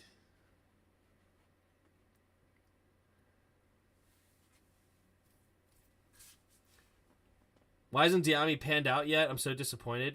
I don't think he's great.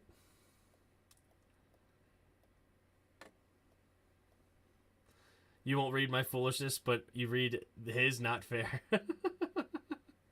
I didn't finish it.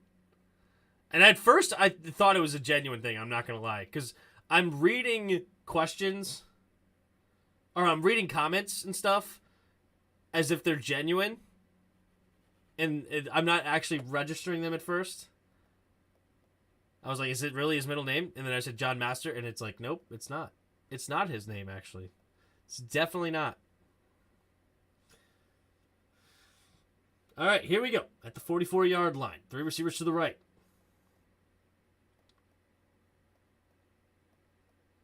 Oh, I love it. I love it. A slant pass to Terry. I know Darius Slay was running zone. I understand. Still a beautiful pass. Or is it zone?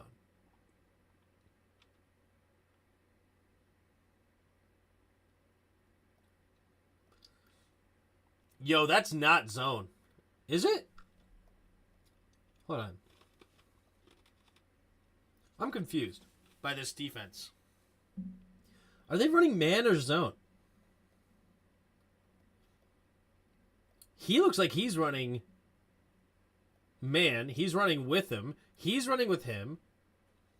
He's with Jahan. But James Bradbury seems like he's playing zone. Right?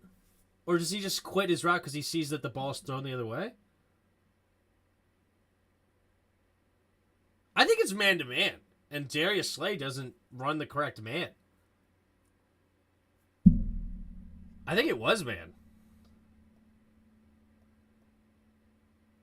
I'm not sure what Slay was looking at. All right.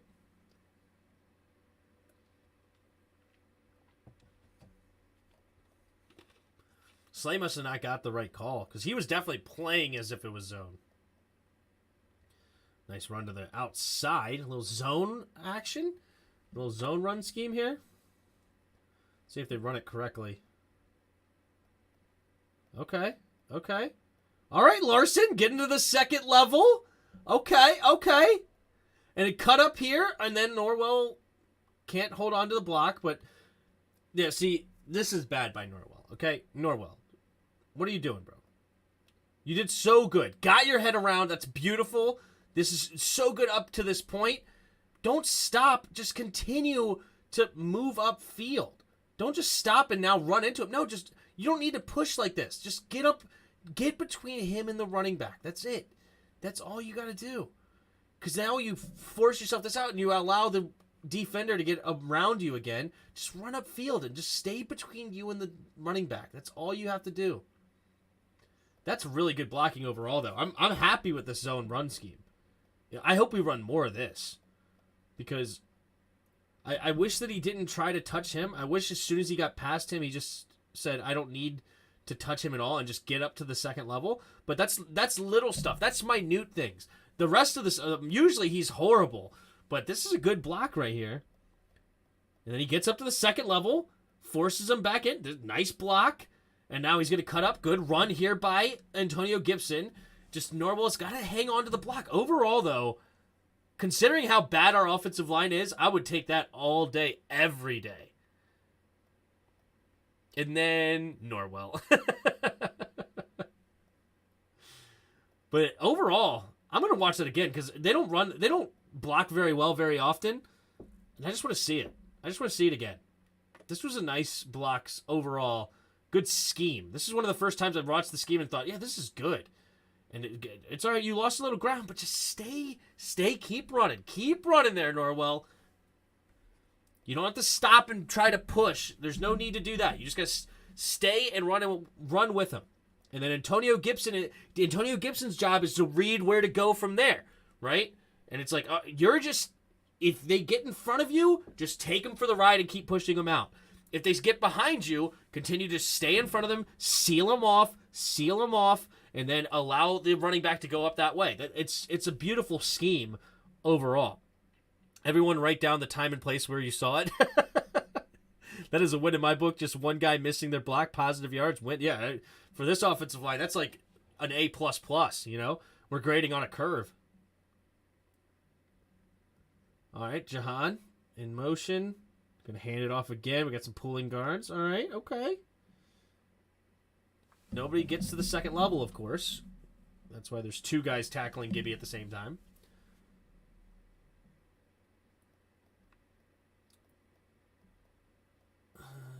Yeah, why are two guys blocking this and then Bates ends up on the ground? Yo, John Bates has been not very good. He was supposed to be a run blocking tight end. I have not been impressed with him as a run blocker. Let's see what happens to him here. Like, what are you doing, Lucas? What is that? This is never a thing. Never in a million years are you just standing still. This is why John Bates ends up on the ground, because you're not moving. You tripped up Bates.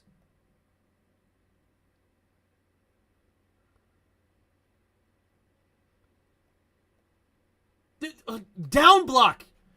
Go. You immediately off snap, your first step should be forward right about here with your left foot, and either you're going to meet this dude head on if he runs across your face and you're just going to take him for a ride, or you're going to get to this linebacker right off the get, right? There's no reason that you should just be sitting there with your hands out like this inside the hole. There's no play that you should be doing that. Your first step should be a hard run right here. Either you're going to freaking bulldoze this dude out of your way, or if he goes upfield and he's not in your way, then you're going to go right here for White. But instead, you're just not doing anything except blocking up the hole and making it hard for everybody. Tripping Bates, getting in the way of the running backs, not doing anything, not blocking anybody. Like, that's one of the worst things you could ever do. Watch that one more time. Like, that is horrible, horrible offensive line play. We go from A++ to F++, just like that. This is, like, everything about that was bad. It's not even remotely good.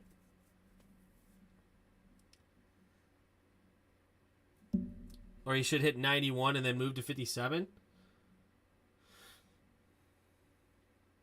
No. And I'll tell you why. Because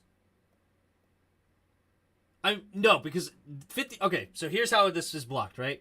Bates, Fletcher Cox is in your hole. This is your man. You got a down block, right? Got a down block here. So then these two down block this way, right? So these two basically are double teaming this guy to here. Boom, boom. Then you have Larson coming back and trapping this guy, blocking 97. Then you have a pulling guard in Norwell, and you had a pulling tackle. I think Armani Rogers is going to motion over to block this guy on the end, man on the line of scrimmage is what's going to happen. So then Norwell, his job is he's going to come back and block Hassan Reddick, get him out of here. And then you have Leno that's supposed to come up and block number 57. So that is the goal here with this run play, right? Oh, this is... Okay, so Jahan's going to come in motion over. So Logan Thomas, what does Logan Thomas do? Because if now knowing that Logan is not going to be the one to motion back, Logan Thomas should also be down blocking. Unless he's going to come out here and there's another guy out here that we can't see. Okay, so yeah, he's going to go right out there, a guy we can't see. That's fine. Yeah, so if Bates doesn't get tripped up there, if Bates doesn't get tripped up by his own man, he could get up there and block that linebacker, and then Leno could block 91. But Lucas just ruined that play. Just absolutely ruined it.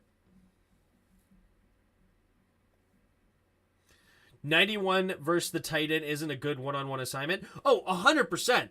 But it's a weird alignment from the Eagles, right? They have a defensive tackle sitting right here in this gap, the C gap here.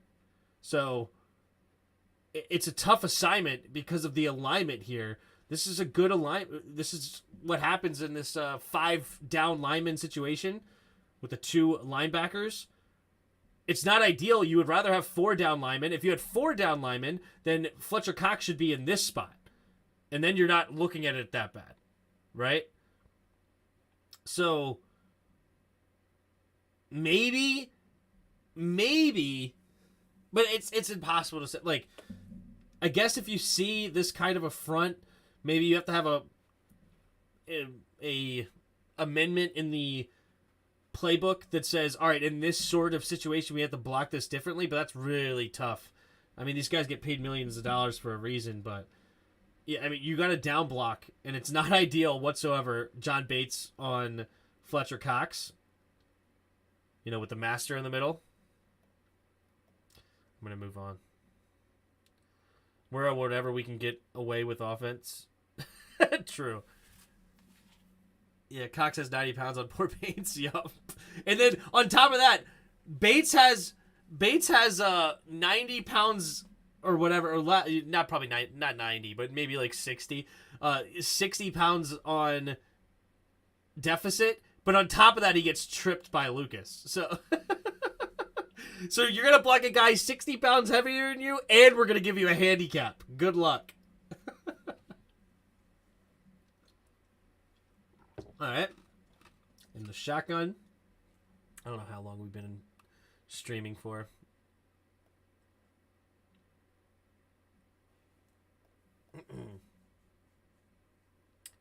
I was going to say 7 minutes. That doesn't sound right.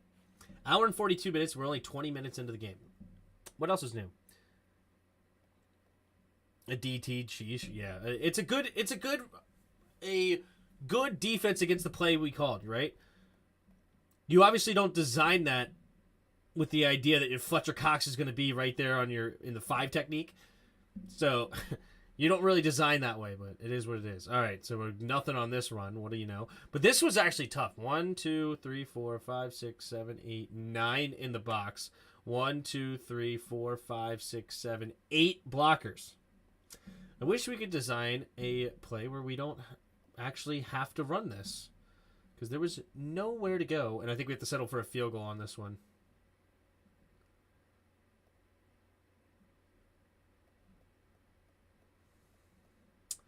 Yeah, I mean, there's just too many guys for what we can do to block.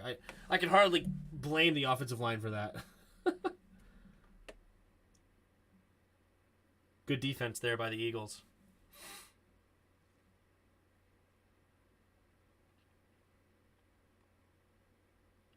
Guess I didn't miss much. Yeah, we still got plenty of game left. And here's a timeout that we have. No, wait, delay a game. So we don't even get a chance to run this 4th down play. Maybe a good thing. Maybe a good thing. And we make the field goal. All right, back to defense. All right. In the pistol. 2 receivers to each side. Takes the snap. A little bit of pressure there right at the end. And nice defense. Who is that? Fuller. Poking it away. Big defense right there. Deron Payne with the slight pressure right there at the end of spin with Montez Sweat. Or no. Is that James Smith-Williams? Who has the yellow gloves?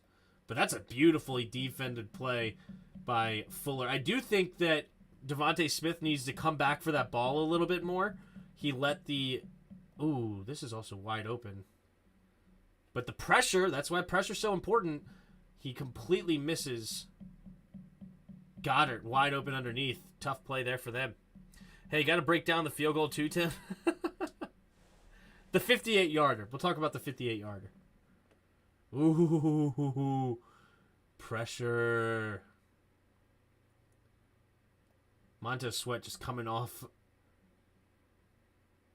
Interesting. Come on, St. Juice. No. Is that McCain or Curl? Who's on the coverage there? It's Curl. Man, I wish we were playing a little bit tighter defense because for some reason Malata decides to just avoid blocking Sweat. Could have been ugly.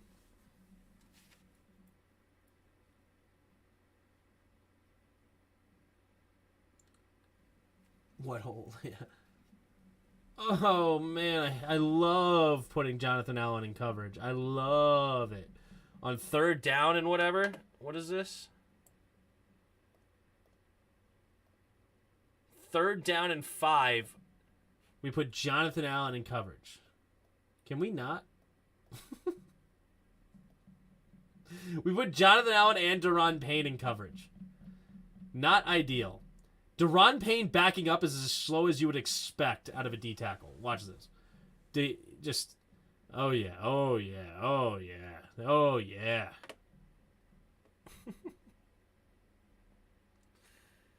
Give Payne some wince money, yeah.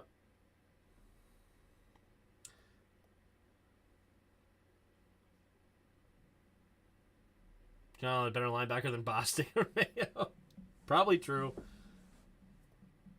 But nobody we have on this team is a better interior pass rusher, so there's that. Here we go. Going deep, and here's the Defoe interception right there on the money, Defoe. There you go, baby. There you go.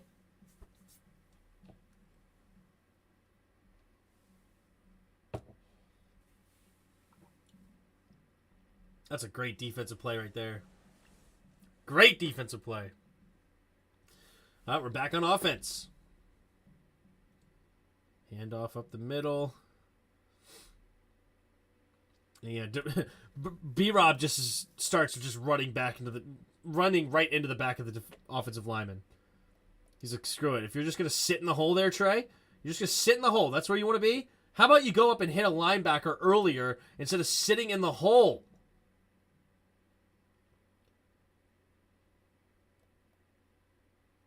There you go. Okay, good. You set. That's good. Now get moving. Get out of the hole. What is that? What is that extra, like, shove? No, set and then move. Like, basically bounce off of Cox to then get to the linebacker. What is that extra little, like, arm throw that you're doing there? The offensive line is just so pathetic, dude. So pathetic. Well, when you run the ball 49 times, we're going to see a lot of the offensive line in the run game. Right? What is this extra stuff? Just ignore him. After that initial, that's fine.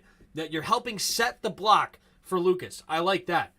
After that, just get to the next level instead of sitting into the hole where Brian Robinson just has to run right into your back because there's nowhere to run the football. All right, delayed handoff up the middle here. B-Rob doesn't want to bounce it outside to where the corner is. He just says, you know what, I'll get what I can. Or it's actually Gibby on this run.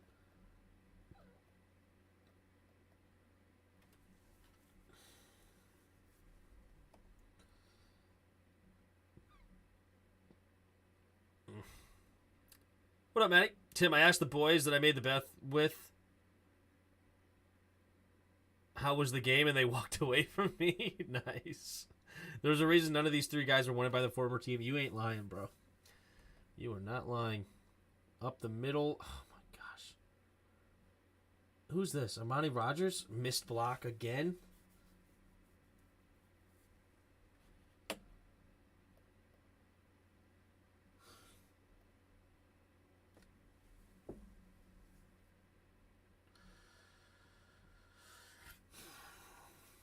Is that not one of the best O-line play this year in this game?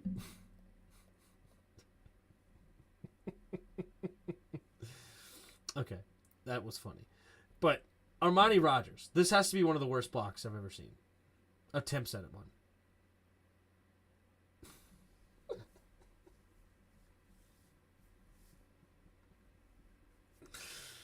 Oh, gosh.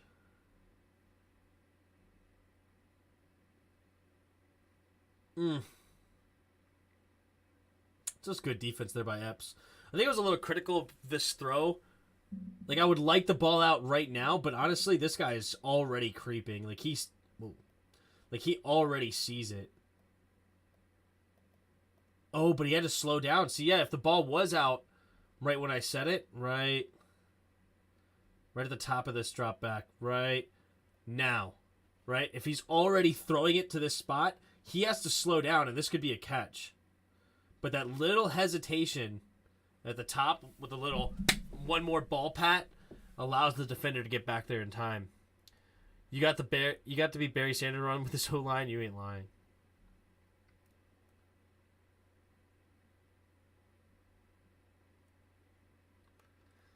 I bet they won't let me again next week because of that. They won't bet you again? Yeah. Hand off up the middle there. There you go, Gibby.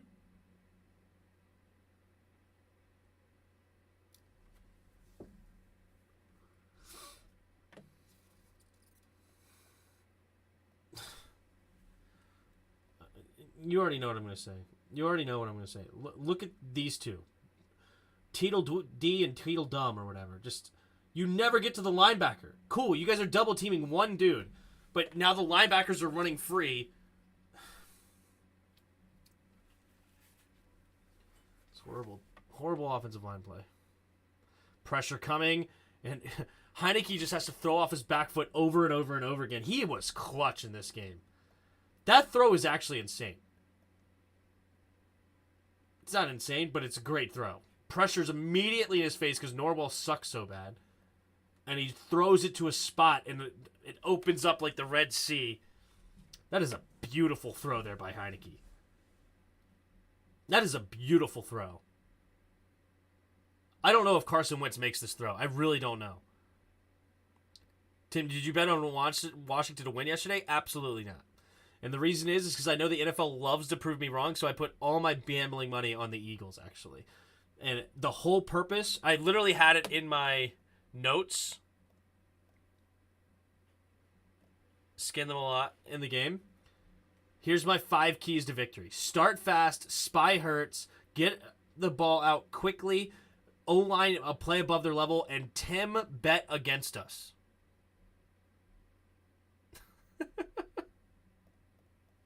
Like, that was one of my keys to victory, because I knew the NFL loved to prove me wrong. If I would have bet on Washington, I almost guarantee the loss. Oh my God, Norwell. Oh my goodness, Norwell.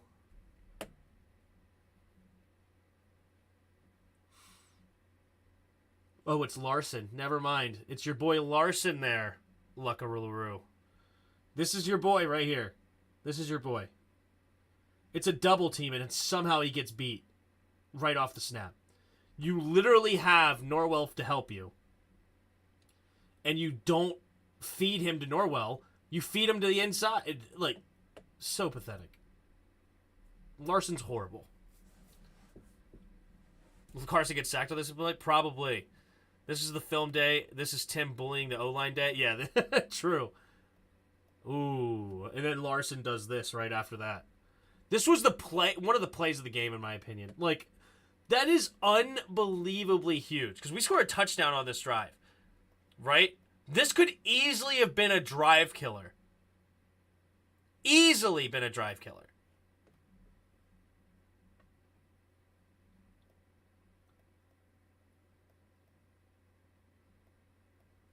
He gets out of the box and throws it outside. That is so massive. Let's look at it from the end zone view. So right here, look, so this line in the grass, this lawnmower line, is what he has to get outside of. See if he gets there. Ball's bouncing. He gets it. Running to the outside. And he does. He gets outside of the tackle box. He literally he completes the mission gets outside of the tackle box, and throws it past the line of scrimmage. That is so massive. Hall of Fame missed block there from Larson. Yeah, that's impressive, dude. Union break. Okay, that is the first time I looked at you, Lucky LaRue, and now I know you are being a troll. And I love that is funny. Union break. That is good. That is a good one. I love that.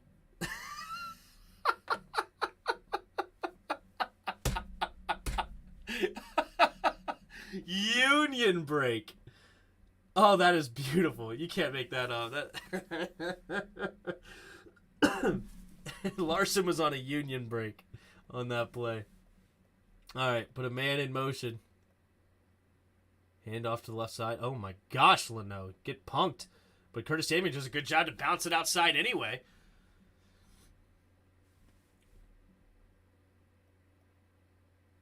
Number 98 just forces him back. That's big. All right, Norwell, get out there and block. Larson, you tried.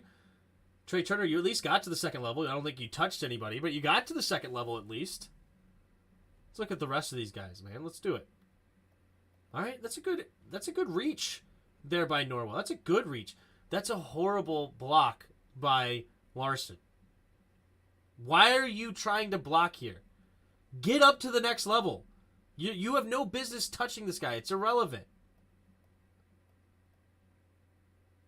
See, if you would have got up to the next level and actually blocked 43 like you should have been, right? Instead of messing with him, just immediately run out here and try to get in White's way. White almost, like, if you do ignore him and you get out here, White's waiting for you, right?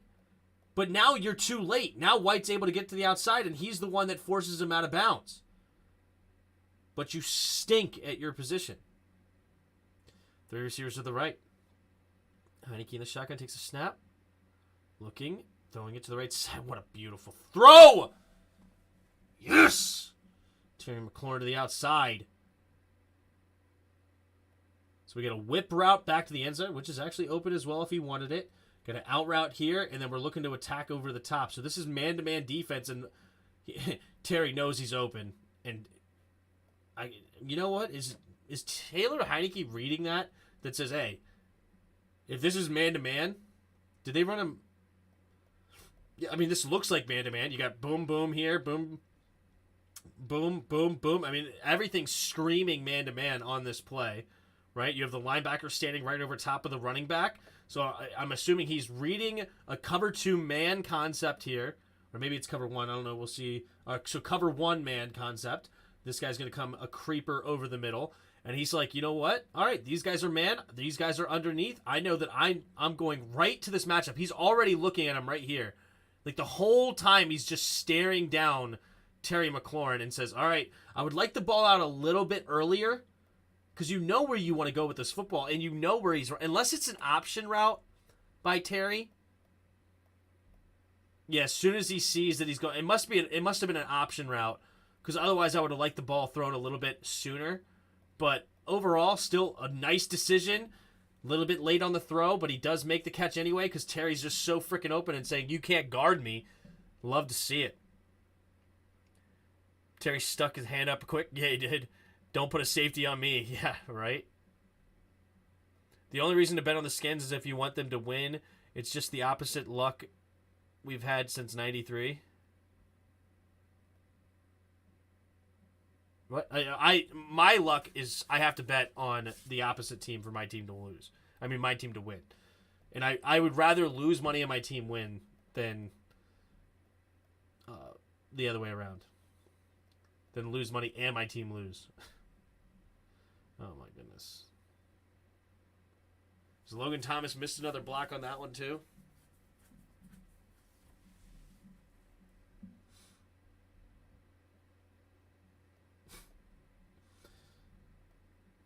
No. Wasn't his, I mean, he missed a block, but it wasn't his man that got there. It's number 33. Who's number 33's guy? Nobody? I guess I guess Cam Sims was supposed to crack block him.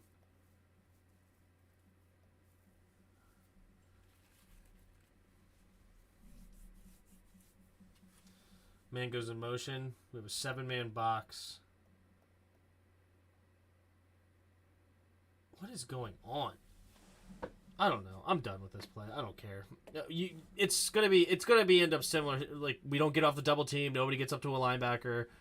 We've seen it all over and over and over again. I mean, it's at this point. Did you guys see what I just saw? Did you guys see that? Or, you know what, let's actually go back to let's go to this one. Let's go to this angle. It might be more pretty. As in pretty, I mean like horribly ugly. Just look around this spot, okay? I think I know who's gonna end up there. Larson. I think I know who's going to end up there, but just look right around here. Right around this hash, maybe a little bit. Just somewhere right in here. Just take a look. We're looking right here. Okay. All right. Just keep looking right there. Like right in that area.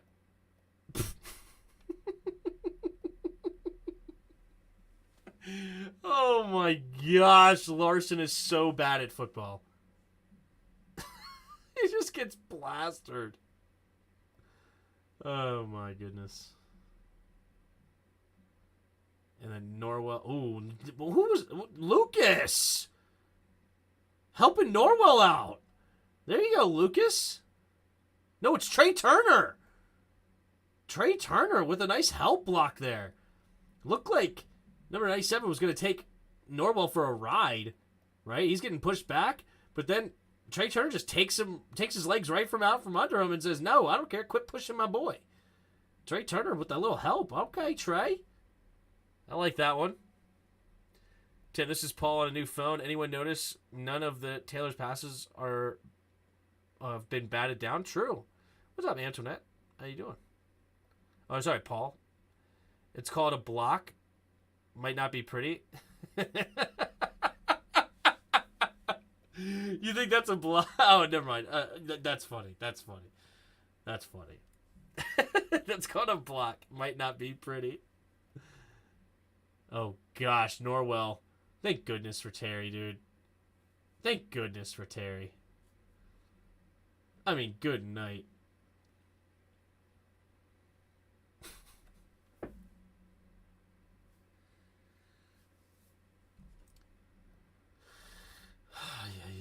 This is what we have to work with.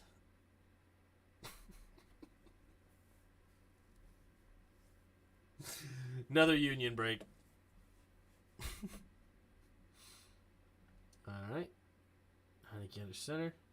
Little jet sweep. There you go. Way to make a move there. Nobody blocked him for you. Nobody blocked him for you, but you said, screw it, I'll go get it anyway.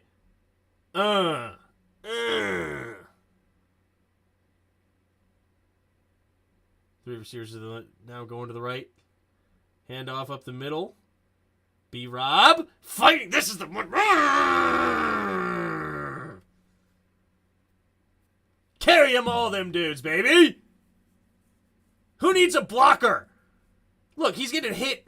Where did he get hit? The initial hit is...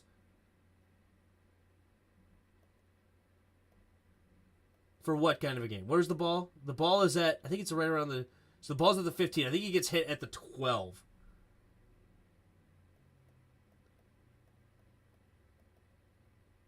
Okay, so the initial hit, yeah, right around the 12 is where he's getting tackled, supposedly, right? Quote-unquote tackled.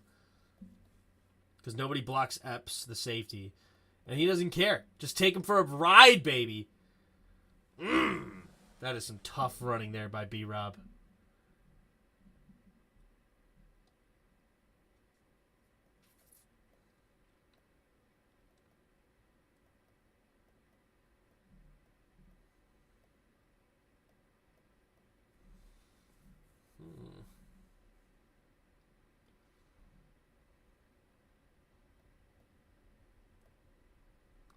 Who's this?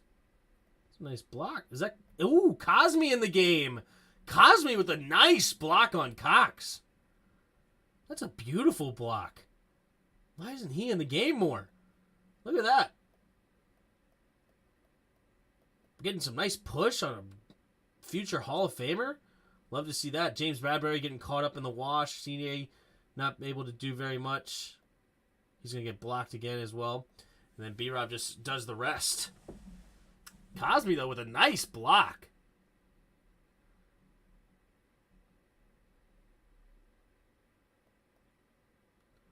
Running up the middle. Almost got there. He was short. He was short. He was short.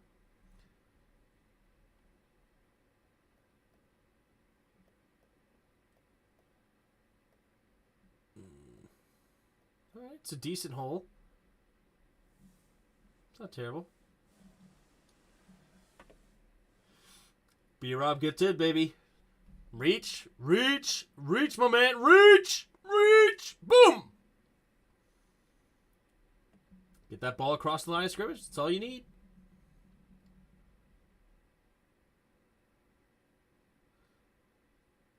Cosby sealing off Cox there for B-Rob for a bit. All right, let's keep her going. Joey Sly, baby. I just figured out why Ron Rivera goes for it on 4th down so much. So it's so he doesn't have to challenge every 3rd down spot.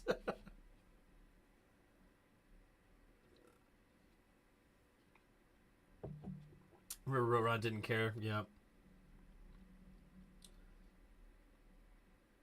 That Sly mother trucker. All right. Ooh, just dropped there by Gainwell. We'll take it. We'll take those. We'll take a drop by Gainwell.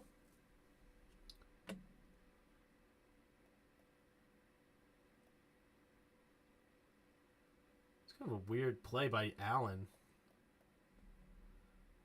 It's like he expected a stunt but didn't get it. Yeah, look, at the end of the play, Allen and Sweat look at each other. I think this is supposed to be a stunt underneath. Because he's running right for his dude, and he's going to look at him like, whoa, what are we doing? Look, they start, oh, you can't really tell, but they're about to start talking at the end of the play like, yo, somebody did something wrong on that play.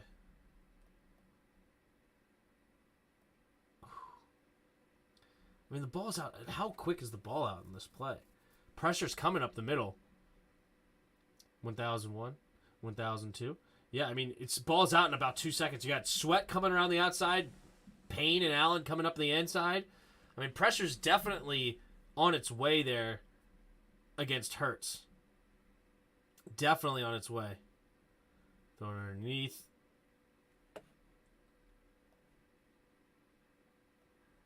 They go quick 3 and out.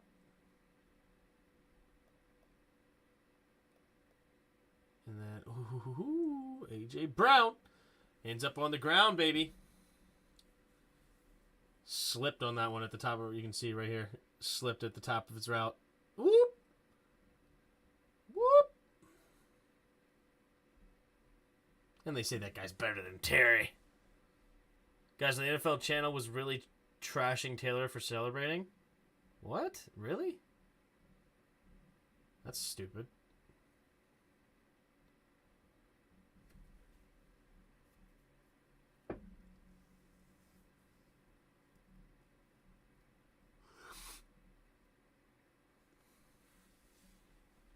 That's stupid. Okay. I'm really happy we held Hurts to only 28 rushing yards. Yeah, that is massive. All right, 3 receivers to the left. I mean, it's honestly, though, because mainly we just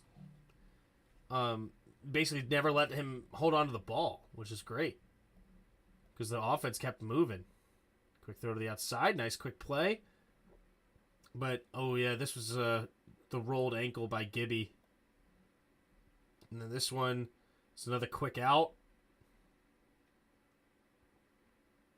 Just get the ball out quickly, get some yards. And then we're going to get the first down with Heineke's legs. That's just a beautiful keep. Beautiful keep. Perfect timed keep there. And then diving ahead, getting some extra yards. That is just... Hassan Reddick is completely selling. Like, look at this. He is completely selling. And that's just beautifully done by Heineke, especially considering how many times we've already handed the ball up to this point. B-Rob and Gibby has probably already ran for like 25 times combined already at this point. Beautiful keep. We're blocking downfield.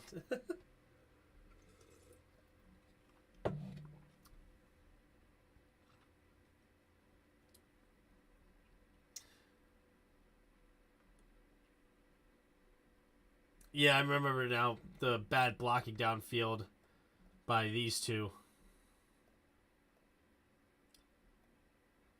By these two here. Nobody touches. Absolutely just let him go right by. It's tough.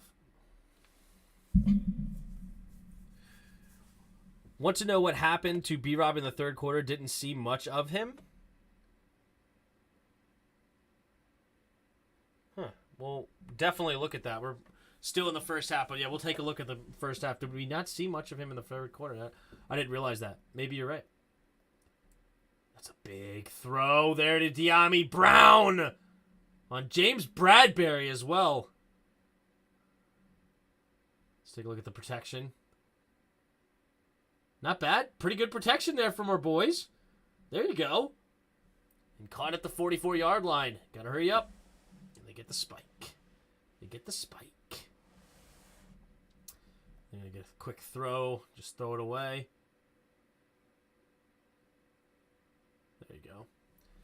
All right. And now we got that field goal. Let's take a look at this field goal, huh? Let's take a look at this field goal. I don't think it goes very high. So, yeah, there's a 58-yard line. Or so 48-yard line, but a 58-yard field goal. There's the kick. Oh, we don't see anything deeper than that? Okay. He was hyped on that one. You see that? But, yeah, this ball is not very high. The thing stays pretty dang low the whole way. It's not a great angle. It's better to see it from the other one.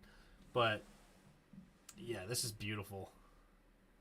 Just kicks the crap out of that. And later, you will see the 55-yarder actually gets a lot of air under it. So some people are saying, like, oh, he's losing his leg strength or anything. No, it's a different trajectory that he didn't put on it.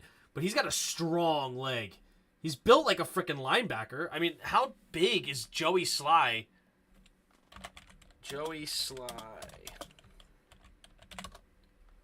Joey Sly is 5'11", 213. So a little bit light for a linebacker, but, a strong safety? He's built like a strong safety as a kicker. All right, let's see what we got. They got a run play up the middle here. Gosh, I just love how they block. Gotta watch that again. He's gonna come and get. So he helps with this. He's gonna get to the second level. Kelsey's already up to Jamin Davis. But 55 messes it up. 55 messes it up. Why does 55 mess it up? Or 56 messes it up, rather. Yeah, I'm not sure what he was looking for. He was looking over here for some reason, but he fails to get up to John Bostic, so the play doesn't go as big. Or it's like, yeah, he looks back at his other guy, too. It's like he's expecting... Yeah, you know what? This guy probably blocked it wrong. The left guard, rather. He probably should have gotten up to the next level right away, because he's coming to trap block Jonathan Allen. And that's exactly who he's looking at, and now he's like, oh, shoot, I got to try to make a play up here. So, and then he's looking back at him like, yo, you blocked the wrong dude. So, never mind. The left guard messed that one up. Hurts. Quick throw over to the right side. It's caught. Third down.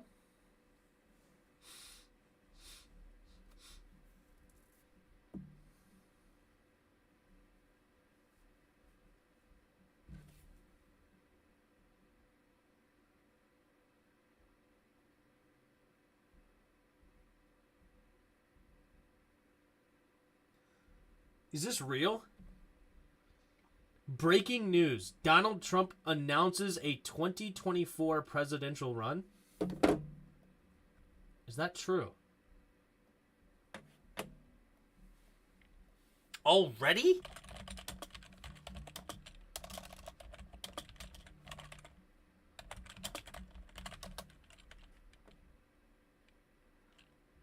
Says he's launching another White House run.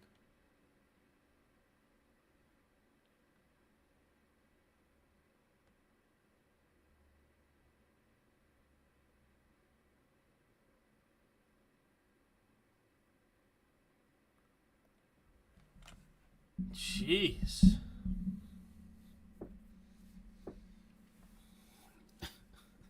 Okay. I was watching this C-SPAN. He's a boss. That is why so early. Oh, you can't prosecute political candidates? Is that the reason? Justin says you can. I don't know. That's super early. We literally just had the midterms. That's got to be one of the most. That's got to be one of the earliest presidential candidate announcements of all time. Usually they announce what, like 15 to maybe 18 months prior to the election.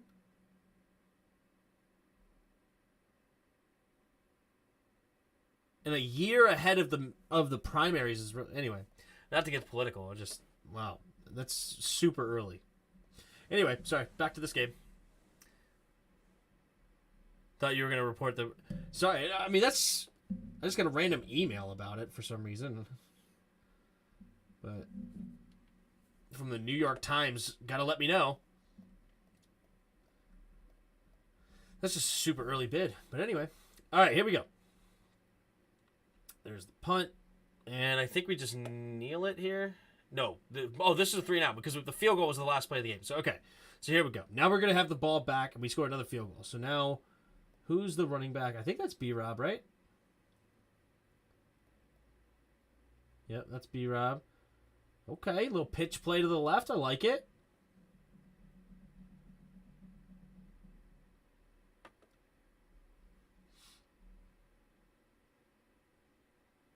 Nice.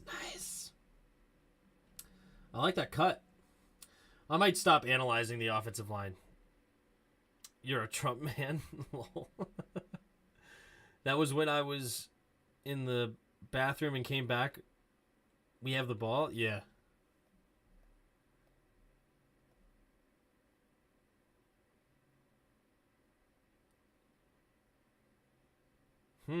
Election interference laws, that's the theory. You might be right. I have no idea. It's crazy that this is... You shouldn't be running again. You're like 1,004 years old. Are we really going to have Biden Trump again? Is that really a thing? Like we're going to have an 80-year-old or an 81-year-old and a 78-year-old running for president? Can we get younger? Like, have Kamala Harris run versus Rob DeSantis. A couple of young bucks. People that actually have a mind on their head still. Oh, well. What are you going to do? I mean, whether you like them or not is irrelevant. I just want youth. Just like my coach. I want my presidents like my head coach. Youthful. People that can think on their feet, not old. Like Roger Smith. Appreciate you, RSO. All right. Handoff up the middle. Get that first down. That's all we needed.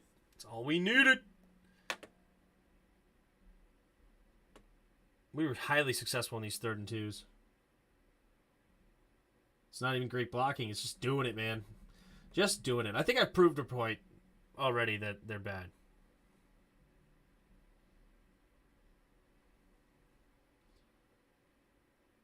Man in motion takes a snap.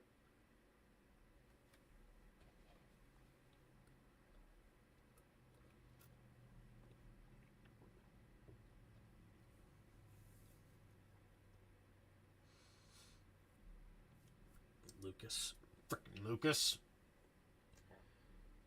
Roger Smith gave up on the team at least 3 times this game. Isn't Roger Smith a character on Big O? I'm not sure. Handoff up the middle. Just no blocking whatsoever. We just got to do what we can. But I liked that run play on 1st and 15. You know, don't try to force it and try to get the yards back right away. Just continue to run the football, pound the rock. And there you go. All right, Larson, get into the second level. Not really, but you blocked a linebacker. You let the linebacker come to you, but you at least blocked him.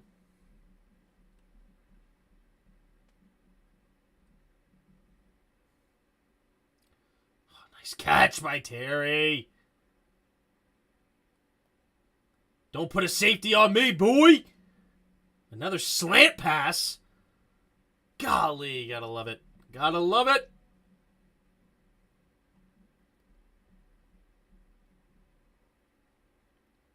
Anyway, sorry to bring politics into it. We can move back to the game. There we go. Nice pitch and catch. Was that a first down, too? Yeah, of course it was a first down. It was only a 1st and 10. It got 17 yards. I thought that was still a long play. No, that was 11 yards. So it wasn't a first down. That's a 3rd and 1. And then Heineke gets the 2 yards of the QB sneak. Okay, now we're on the same page. Now we're about to see a 17-yard pass to Terry McLaurin. Go in motion. Play action. I love it. Going deep. Bam! Sorry. It was a 41-yard pass to the Philly 17. That's what it was.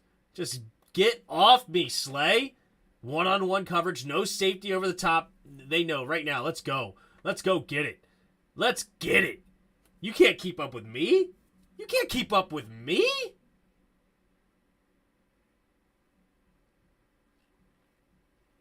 Skids out of the ball for 40 minutes. This game, the run game is bound to work when the defense is on the field that long. True. I love it. Perfect ball. It was a perfect pass there by Heineke. I mean, we can look at that one more time. That's a dot. Might be a slightly underthrown. You would like a maybe, like, because imagine this. Honestly, if that's Pat Mahomes or Allen, he could probably throw it a little bit farther, and then he doesn't have to really slow up for it. Not really. It's just a beautiful ball. You know what? I'm trying to find a reason to hate. Let's not hate. That's just a beautiful pass. That's a beautiful pass. That's a great box out by Terry, making sure that the defender can't get a hand in there and comes down with the grab. That's a beautiful pass. That's beauty. Good protection up front, too, not letting any pressure. Eagles defense had to be so tired by this point, to the guy's point, to JMZ's point. Yeah, no center in his lap, right? When you can run it, it opens up the pass. True, Lucky. True. I agree. 2-yard run up the middle. No holes whatsoever. There's just nothing, man. This offensive line is just terrible. Terrible. It's just terrible.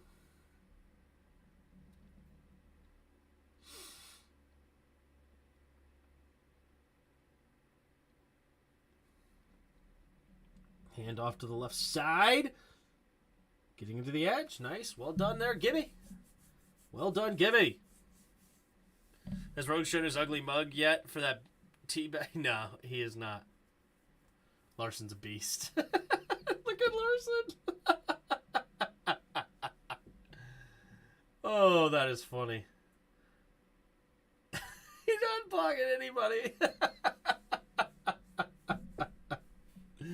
Oh, that's awesome. Check out the snap from Larson, though, all pro right there. Yeah, right. I can't respect Brody. He can dish it, but he can't take it. He's probably a young kid. It's fine. Don't hate on him too much. He's probably like, I would imagine Rogue is max 16 years old. Max.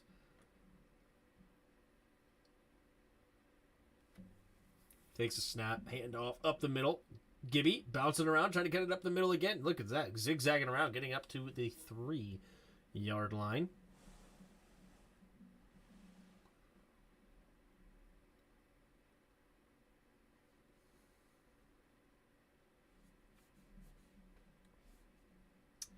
We did get a good sniff of their DVs first.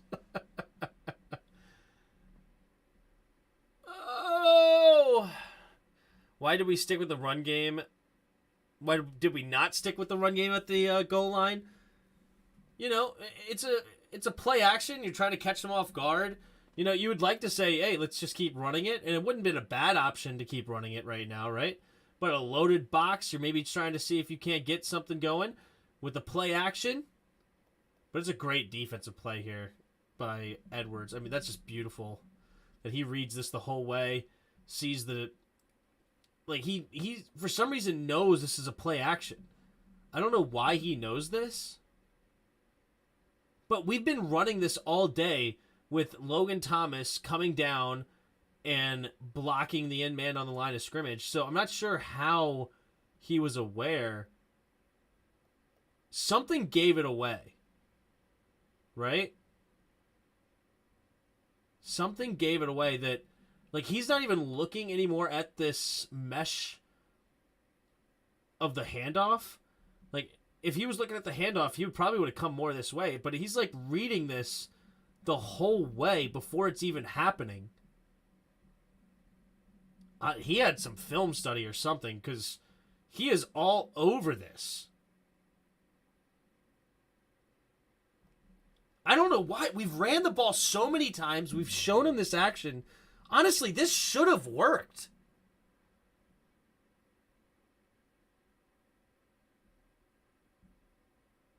Honestly, this should have worked. But this guy made an unbelievable play. Just a high-level understanding. Like, he did his film study. I don't know what he's looking at here, but he's not even looking as if this is going to be a run. Like, he's just letting us have this run if he wants. Like, it's like his, or maybe the defensive coordinator does a great job saying, hey, look, on this play, just come out here. But this is unbelievable to me of, because we've literally ran this play over and over and over and over again with the tight end coming across the line of scrimmage and then blocking the end man. And yet, for some reason, he just knows. Man, I would love to pick his brain on how was he so aware that this play was coming. Because he doesn't even shade over to his right on the mesh at all. Like, he's running right here already. And then he's already, like, now, he has no idea that Heineke's kept the ball yet. And he's already taken this jab step to run outside with the tight end. That is a high-level linebacker play right there. What is Edwards' PFF? What's his first name? I don't even know what his first name is. Edwards. TJ Edwards. What's his PFF? TJ Edwards PFF. Not that PFF I really care about too much, but I'm just kind of curious. He's at 81.9. I believe it. Yeah, it was man. The guy to the left of him went to block. Or were they playing man and that was his man? Well, he's not even looking at Logan Thomas. Look, like he never really locates Logan. Like, if this is his man, right? Like, he's playing something else. Like, he's reading some other key. Right? And now, as soon as he sees this, he comes out. I don't think he's even supposed to be over here.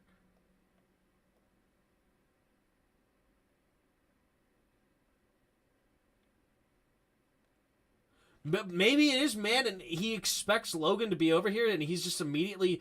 I mean, that is just good play. So he just followed the tight end, but he's not even really looking at the tight end though.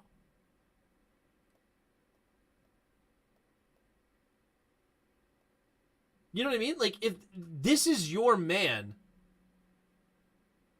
play that and run, then follow the tight end. Yeah, but imagine if. Look, I wish in an alternate world, we ran a play action here, and this tight end just ran over here.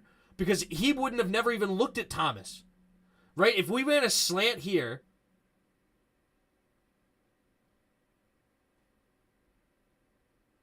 If we ran a slant, he's got the running back, and then we just run out here?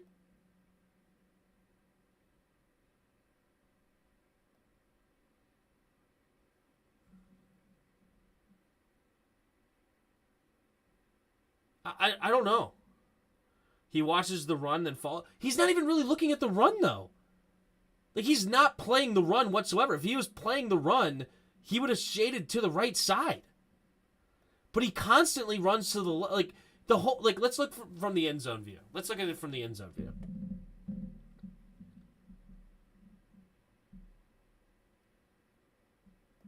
Like, he never shades this way as if he's playing the run. Once he's standing here, the entire time he's running this way, and then just follows the tight end. I would love to pick his brain on this. Oh, you know what? That angle actually makes him look like he looks at the tight end earlier than the other angle. Oh, he actually is looking at the tight end. That's funny. On this side, it did not look like he was looking at the tight end. He actually is looking at the tight end, isn't he? He is looking at him. Like, he's looking at him side-eye and sees him coming the whole way. Yeah, so he's got man-to-man on the tight end. All right, never mind. I'm wrong. You're right on the money there, Bod. You're right on the money. He's looking at him like side-eyeing. You can totally see it from the end zone view. Looking right at him. And then he sees that he's coming this way. Like, he did a little quick check. All right, you're coming here. I'm going to meet you over here. Totally did. Totally did. Double post much, Bod? What? Oh, look at that big brain on Brad. Yeah, that was a good eye. To me, it didn't look like he was looking at him, but from the end zone look, that's clear. And I wish we had just a little bit of time here because Gibby gets open underneath. Gibby's open right here. The two players run into each other. Tough.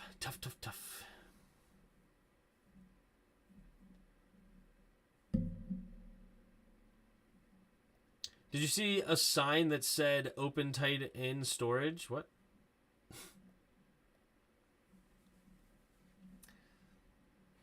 Good eye there. Good eye there, Bod. Good eye there.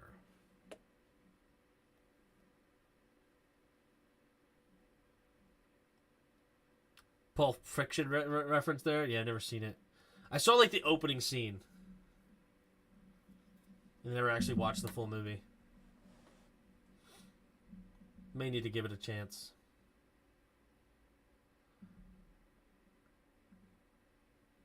Nice tackle, Jerry Reeves. Shea Turner was the only one who held on to his play on that play. Yeah, I believe that was bad. Offensive line is horrible.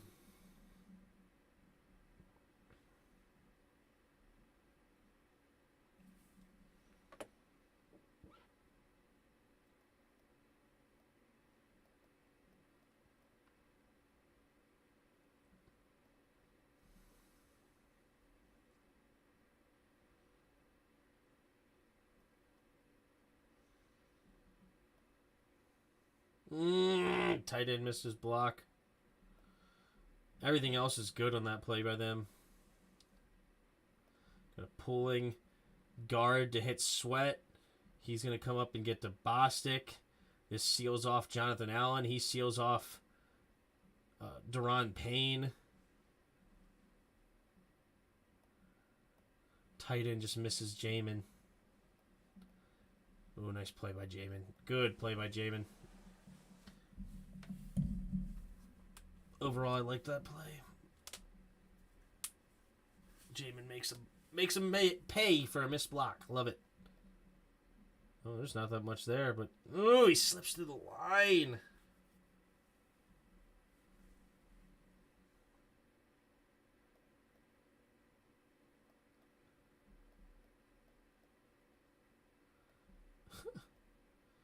Some good patience there by Sanders. Because there's not much there.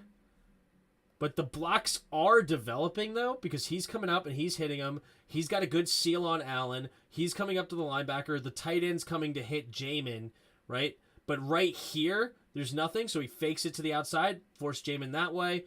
They hold up well here on Jonathan Allen, not letting him get a big push. And then he cuts all the way back behind this dude. And then Jamin Davis gets John Bostic gets washed upfield a little bit. Sanders gets to the next level, and then it's all up to Derek Forrest, and Derek Forrest has to make this play. Otherwise, this could be huge, and it's a good tackle. It's good patience there by Sanders. Fell asleep and woke back up. What quarter is it? We are in the third quarter still, and it is 10:30. Usually we end around midnight, I think. So we got about an hour and a half for what, 23 minutes of film. And I'm not gonna keep picking on the defense or the offensive line as much anymore. We've beat that one to a pulp.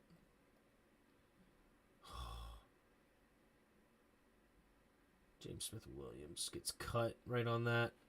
He comes up. Looked like he was gonna have a shot at this. It's actually interesting that this tight end even tried to block here. This is not his man. Because that's a guy that Jalen Hurts is supposed to read. A good run defense overall. There's a play by Jonathan Allen at some point in this game that was absolutely filthy. I wonder if we're getting close to it. Not yet. Pressure coming. There you go. Got to get rid of it. Good defense by Washington.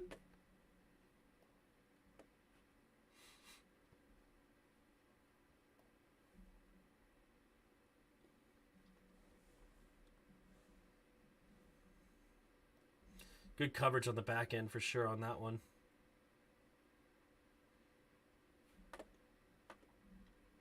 All right. Shotgun. Steps up. Throwing it over. Bobby McCain just loses his guy for a second. Pressure was coming. Look at that. Getting pushed way back into there. And then Jamin Davis coming late. It's a great push by Jonathan Allen. But it's such a deep drop. How far is he behind the line of scrimmage? It's a deep drop. He's literally... So at almost the 34. He's starting at the 28. Takes a snap and drops all the way back to literally 10 yards behind the line of scrimmage. And Jonathan Allen's pushing it 8 yards back. And Jamin coming late, and it's just... Good anticipation throw to Kez Watkins. And Bobby McCain just gets destroyed on that one. Curl's playing Goddard like a hawk. Yep. Yeah, but 149 of those yards were after contact. True. All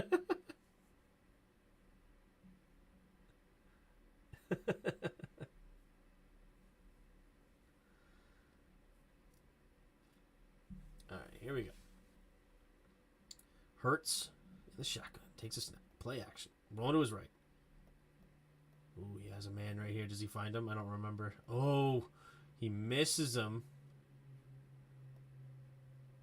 Oh, but he does get it underneath to Goddard still, though. Dang it. McCain, what are you looking at? What are you looking at, McCain? Get to the tight end. Slow poke.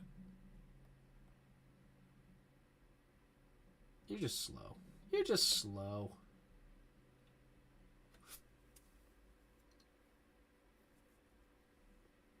All right, Hurts the shotgun. Running it up the middle. Ooh, that's a big hole. Look at that hole. Let's take a look how they block this. All right.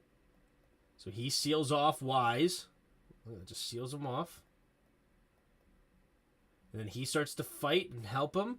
Now he realizes, all right, I'm going to get help. And I'm going to get up to Jamin. But he couldn't quite get there in time. Ooh, could have gone a defensive holding.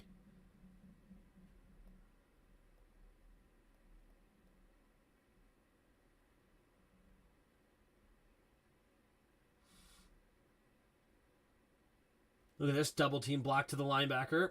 John Bates John Bostic rather. A little overcommit. But nice run on first down, right? Handoff. Nope. Hurts keeps it. Cutting it back up. You know, it's going to be third and short for them. Maybe City had a partial letter. Didn't want to hit the big scary man, yeah. Keeping it. Good job by Benjamin St. Juste not letting him get to the outside. Well done there. And we know what they're doing, don't we? No, we don't. Handoff up the middle, and they get it with relative ease.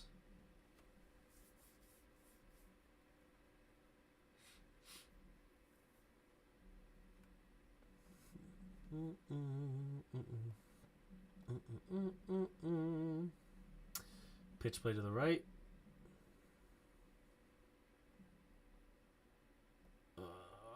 Curl. It's a little slow on that one, isn't he? Curl's not the most athletic safety. He's a great player, though. We love him. But just couldn't quite let him around the corner. Also, why in the world? I guess it's man-to-man defense. Why did he get sucked in? I guess it's like he got sucked in for some reason. I guess man-to-man. Yeah, he's got man-to-man on the tight end. Some good Pearson coverage technique from McCain. Handoff up the middle. Oh, we gotta make that tackle. Jamin Davis. Gotta make this tackle. Come on, dude.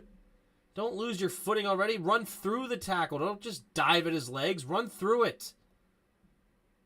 Stiff-armed and a first down. It's a bad first step. Hop inside. Yeah, because it had to have been man-to-man. He must have been going for the tight end.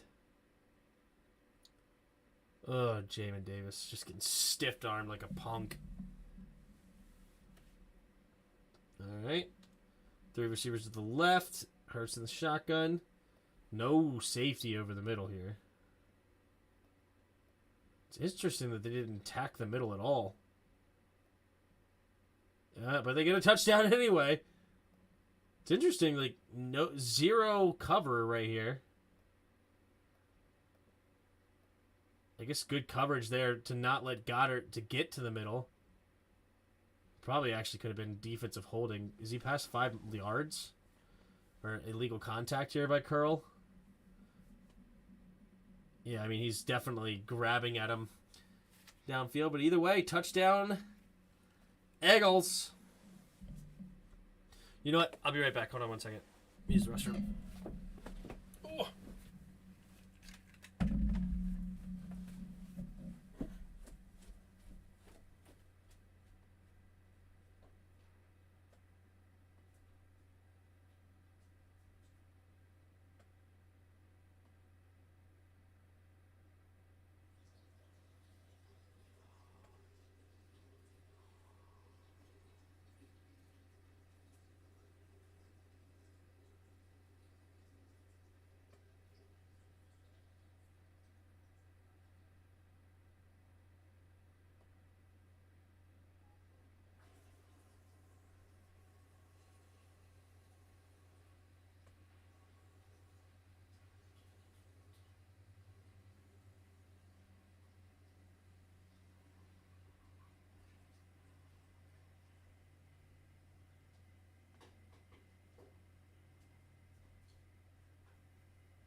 All right, all back.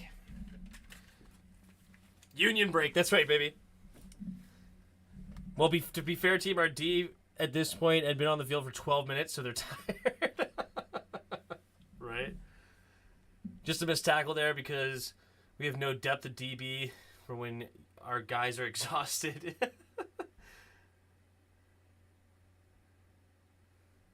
It's been 10 weeks. When's Larson's break going to end?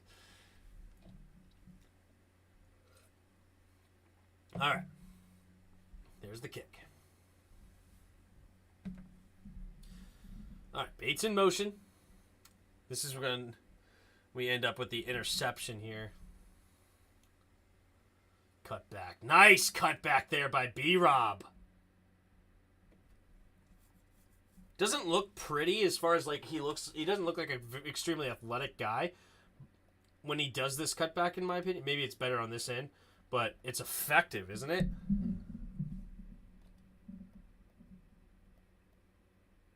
It's beautiful. Well done. Because I'm sure there's nothing over here. Yeah, there's just no hope over here. All the way back. Has 3 eagles that he has to beat all at once, and he gets a positive play on it for 5 yards. If Larson gets hurt, we're in big trouble. Yeah. You know, we might actually start blocking well. That's just going to be scary. We don't want any of that. All right, little pitch play here to Curtis. Curtis gets around the edge, and he gets close to the first down mark. Do they give it to him? They do. Oh, that's right. The unnecessary roughness hit. That's right. Head-to-head contact. Bang! They throw the flag. All right. Oh. Curtis goes in motion, takes a snap, handoff up the middle. Not much there. Falls forward for like a gain of 1.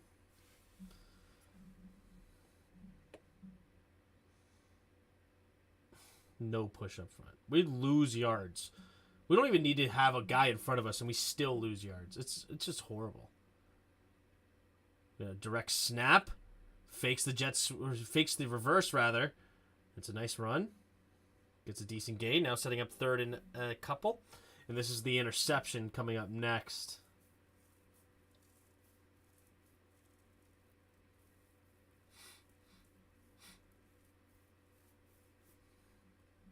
And Curtis Samuel is going to be open in the middle of the field right here. And that's unfortunate because he does take a deep shot here on cover 2. I feel like he's got to notice. Taylor's got to realize cover 2 here, and this should never be your throw. Right? Cover 3, where the safety's more in the middle of the field, awesome. But right now, I feel like your throw has to be Curtis Samuel when you realize it's cover 2 here. Right? Like, it has to be. Because you're allowing the safety to get it. Like, granted, Terry beats Darius Slay here, right? Or James Bradbury, whoever. Darius Slay, right? He beats him for sure. And I'm not sure if it's man-to-man defense or not. Let me look again. Was it man-to-man? Might be cover 2 man. Yeah, cover 2. No, it's just cover 2 zone. He's playing zone. He just jams him up.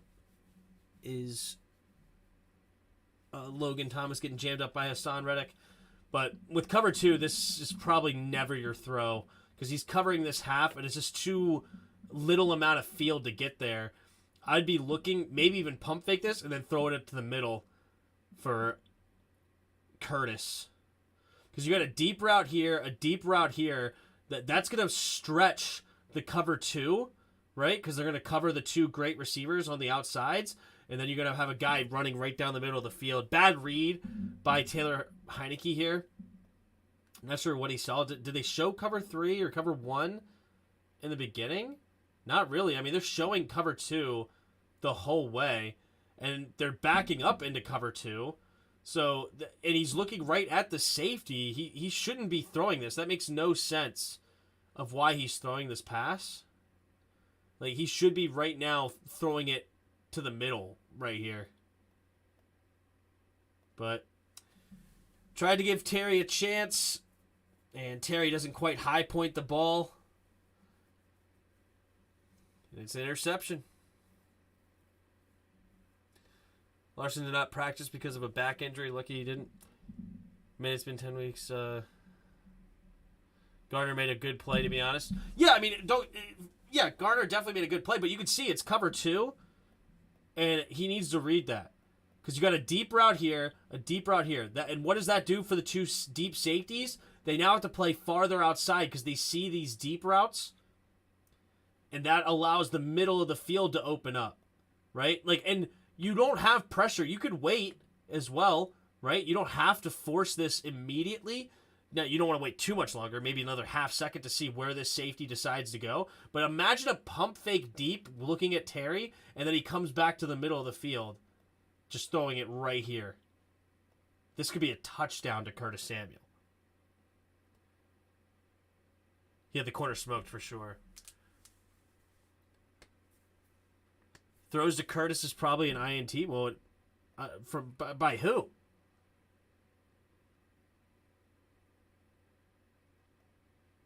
Like, who's getting that INT right here?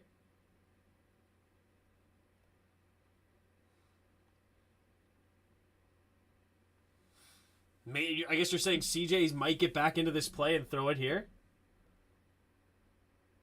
But that's what I'm saying. Like, if you pump faked it and then came right back here immediately, you have time, right? Pump fake it down that way, force the safety to try to back off a little bit, and then come back to this right here. It's a dumb play call in general. It's 3rd and 3, and we need to keep running clock. We didn't need a deep bomb at that point. I mean, it's a gutsy call. I don't hate the play call because it's definitely one of those. If it works, it works. But at the same time, I think it was a fine play call. It's just a bad read by Heineke. Like, that's a bad read by Heineke, in my opinion. Not so much the bad play call, because you got the cover 2 look you wanted, and you have a cover 2 beater in that play. You have a deep route here, you have a guy over the middle, and you have a guy down the right sideline, right? And you have 2 dudes, or 3 dudes, 1, 2, 3, that could beat just about anybody in man. They're all super quick. You have a 4-3-5, a 4-3-1, and a 4-4-2, or whatever. On the 3 routes right now, a 1st-round pick, a 3rd-round pick, and a 2nd-round pick, I think, or 3rd-round pick, whatever Curtis was. I think he's a 2nd-round pick, actually. So you have a 1, 2, 3 on the round picks. You have a super talent right now, and you're spreading out these cover 2 safeties. It's just a bad read by Heineke. Didn't hate the play call because we're probably going for it with Rivera, potentially. Yeah, in this area, we may have been going for it. But if we're going for it, then it's less of an argument actually to take this play call because we probably should have tried to run the ball and make the 4th down a little bit easier if we don't get it. So if you're thinking about going for it, you should probably ran the football. But I think they just wanted to get it there on 3rd down. And I don't hate the play call because you got the look you wanted. It's just a bad read by your quarterback, in my opinion. But what do I know? Give me a 5-yard curl route to the tight end and keep the clock running. What was the tight end running? Wasn't the tight end running a curl? You may have literally gotten that. Like, what was he running? Right here?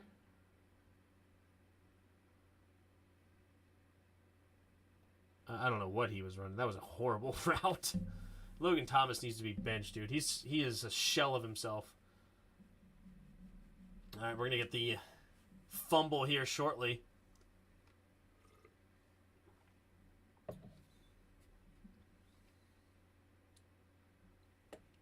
Hey, we got a new subscriber. Appreciate you. Was that Robles?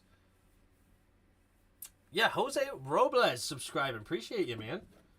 You're the only new subscriber today? That's pretty cool. Jose Robles. Yeah, the lone subscriber. Appreciate it, bro.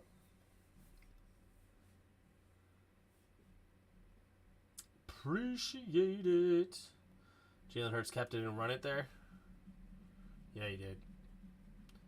Golly, that's just a beautiful freaking gaping holes. I mean, he had like 3 holes I felt like he could run through. Pick of the litter. I mean, he could have killed it outside if he wanted to with this huge block coming.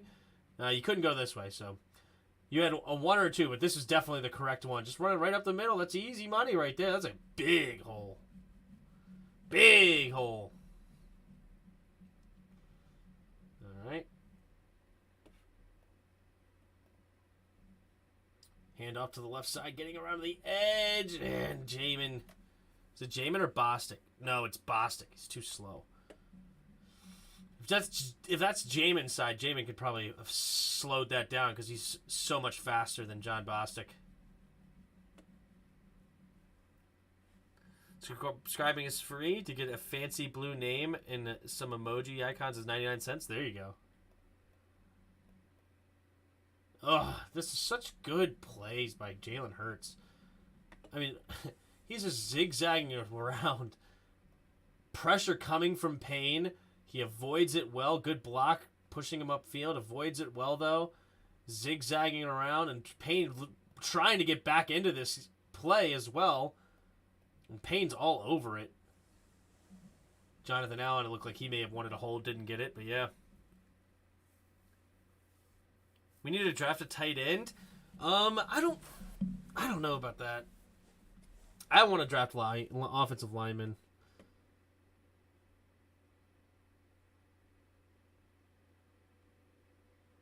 I mean, you can't have too many weapons, but blockers first, yeah. Here's the QB sneak. Got another.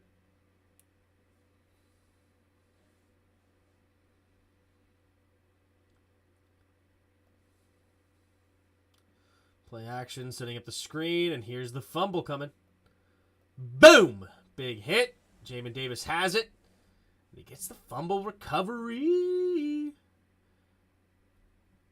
Look, if I can't see the face mask in this play, it didn't happen. Look, I can't see it. There's no face mask. Jamin Davis just has the football. Easy call. Easy to miss. All right. Actually, I'm kind of curious, actually. Should somebody have seen that face mask? Him. I think he's the only one with any sort of angle on it. Maybe him, but this guy's blocking this guy's vision. He can't see shiznat. This guy can't see anything. I don't know if this guy can really see anything from his angle. I feel like he's the only one that may have had a shot of seeing the face mask there.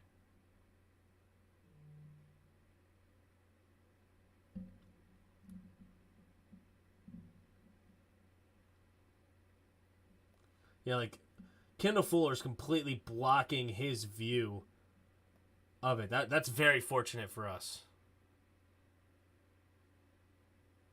Surprised Rogue is not in here right now. That was the play that ruined the whole game. I mean, they would have won the game if it wasn't for that one play.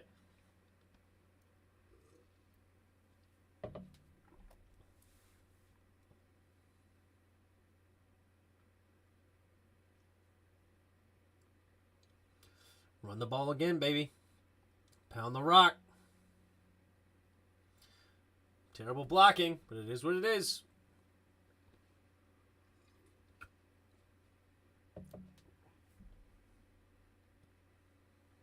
Play action. Setting up the screen, and he caught it. I just hate this play, man. Let me just look at it in real time here.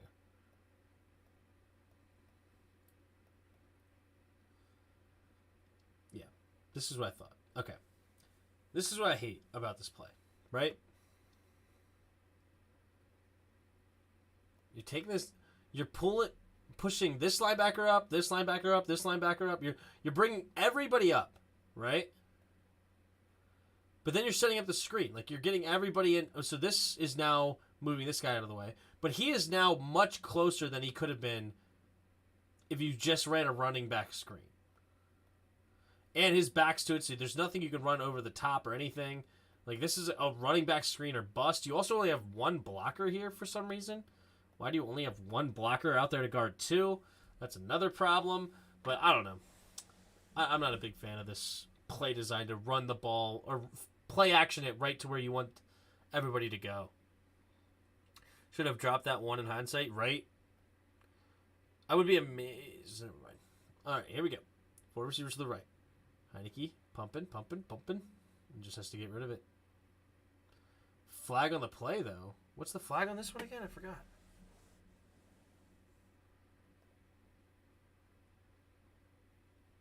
Oh, never mind. How could I possibly forget this donkey maneuver?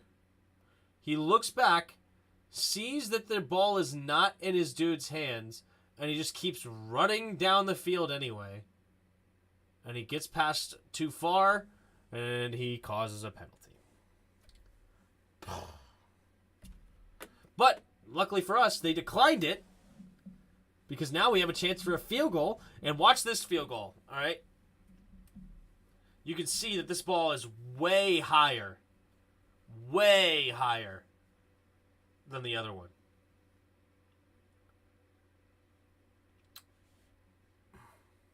Oh, it's Larson, even better. Here we go. Yeah, you see, remember the last one never got past like right here? That one went off the screen. And that's why it did not go as far. as the other one because the trajectory was just way too high. Boom. But not way too high because it does go in. Is this... What? Yeah, that is, Justin. That is. Okay, forget that way jersey. Forget that way jersey. You gotta get a Cheeseman jersey. There you go.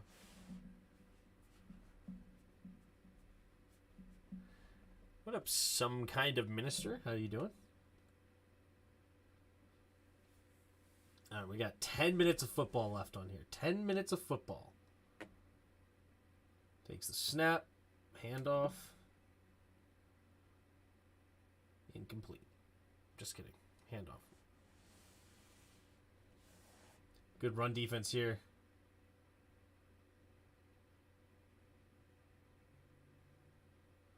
Not letting him get much. Yeah, normally when you punt 2 times, you win the game. What's up, James? How's everyone's day? Pretty good.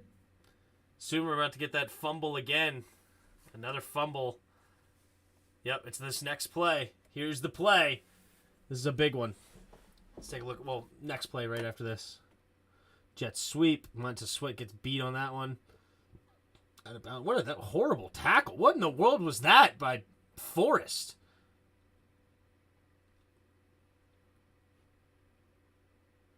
What? You know what he looked like? He kind of looked like, you know in basketball when you let a guy go around you and then you come around and you're trying to poke the ball out? That's almost what it looks like. What was that?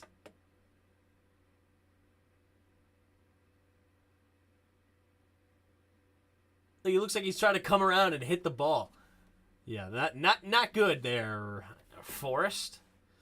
Yeah, we did great last night. Got to keep it going. Absolutely. 4 minutes unless I'm sick. How many times do you eat in a day? I don't know. Whenever I'm hungry. I'm fat.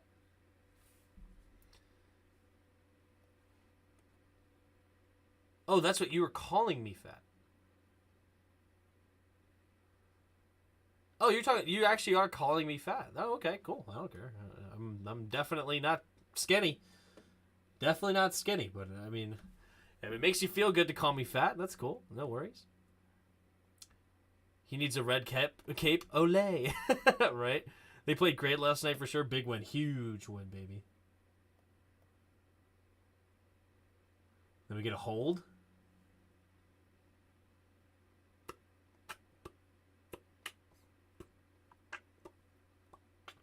Here he is. Oh, gosh. Oh, we were blaming Derek Forrest for that, but he's actually, oh, you know what? This is Cameron Curl's fault.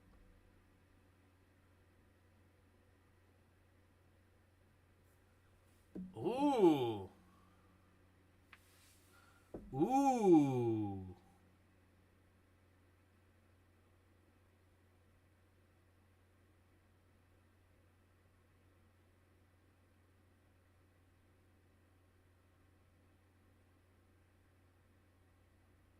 Ooh. Texan Jarris now. Texan Jarris. Because he blamed that one on Defo. But this is cover 2. And we saw the same thing. Was this last week or the week before? We saw the same thing out of Curl. Or when was this? We saw the same thing happen where Curl just goes rogue and tries to cover the underneath instead of covering his deep safety position. Yeah, Curl, yeah, because he overcommits and just leaves the back of the... This is cover 2. Like, you can see Derek Forrest covers his half of the field. Cameron Curl has his half of the field. And, like, you know, unless Derek Forrest does... But it doesn't make any sense. This looks like... It looks... Like, why in the world is he coming over here?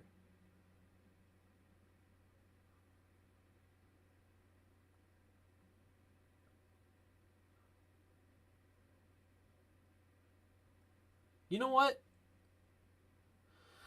Is it possible I'm wrong? And it's actually cover 3, and then Derek Forrest never actually gets to the middle of the field? I mean, he is backing up as if it's cover 2.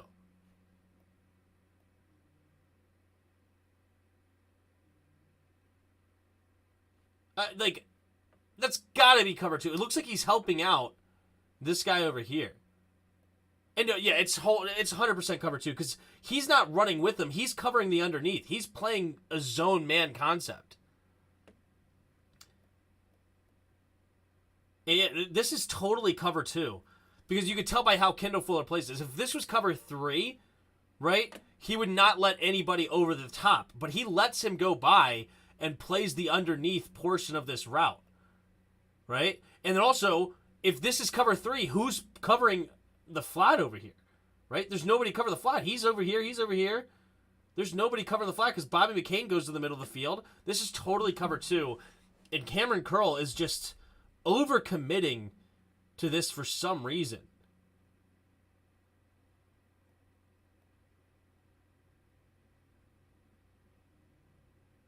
All right, I have one more amendment. One more amendment. It's cover 6. It's cover 6. So he's got the deep half with this over here, and then you have Benjamin St. Juste and Curl looks like they may be playing quarters here. But this, or maybe, I don't know. To me, Curl should not be jumping this. There's no way. Curl should be over here.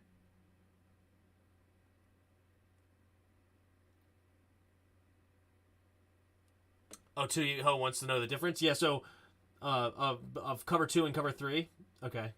That's a simple thing we can explain. So you can see how these two safeties are deep back here. Now, this doesn't necessarily mean they're going to be cover 2 or cover 3 yet. This is just aligned, an alignment here. So off the snap, ready? The snap happens. Basically, cover 2 is Cameron Curl would be covering this half of the field, and then Derek Forrest would be covering this half of the field. So that would be cover 2 because you have 2 deep defenders. If you had cover 3, Derek Forrest would come in, or it could be either way, but for now we'll say Derek Forrest would cover the middle. Cameron Curl will cover the short middle, or maybe over here depending on which side, but Cameron Curl basically is not going deep. He's covering up closer to the line of scrimmage. And then the corner will be coming back to cover this third. And then this corner will be coming to guard this third. So you have 1, 2, 3, a cover 3 zone. So just to explain. You already said it correctly. Yeah, cover 2 is both safeties drop deep. Cover 3 is 2 corners and 1 safety drop deep. Yeah, that is definitely a simple way to put it. And I just wanted to explain it with my mouse. So yeah, now I understand. Thanks, everyone. No worries, T-Ho. No worries. So that's why I think it's cover 2. He's covering the deep safety, and then Cameron Curl should be here covering the other deep safety. The only other play it could possibly be is cover 6, where Cameron Curl should be covering the deep quarter, and Benjamin St. Juste covering this deep quarter. Either way, Cameron Curl should be back here and not jumping this short route for some reason. Either way. Forrest or Curl would cover more in the middle. Exactly, James. Yeah, dude. Also, the covers are pretty effective this year. In last year's teams were eating through them. Maybe. I'm not sure what I just read. That may have been much more clear than I made it sound, and I apologize. Cam Curl should have been over there. Yeah, exactly. Exactly. But Benjamin St. Juste recovers and gets the tackle, forces the fumble, and Defoe gets it. Well done. Big play here. That's right, baby. That was a big, huge mamma jamma play.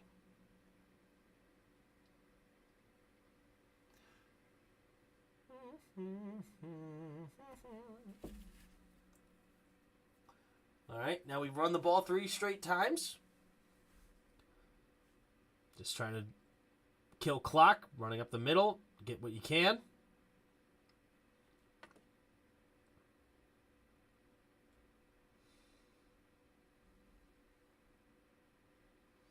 Yeah, they're just overcommitting to the run. There's not much there.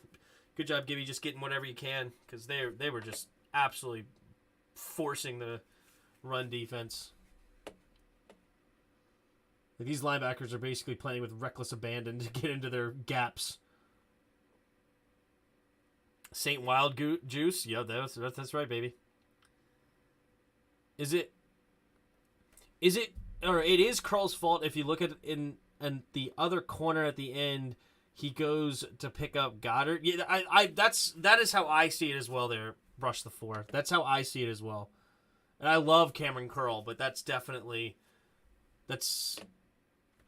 he's basically going, and Ron Rivera's talked about this in his press conferences and saying basically like 10 guys are doing their job and then one dude goes off the ranch and all of a sudden it's a big play. And we saw this, was it against Green Bay? Maybe it was against Green Bay. We saw the same thing happen. Maybe it was the Colts. It was the Colts. It was 100% the Colts. And it was Michael Pittman.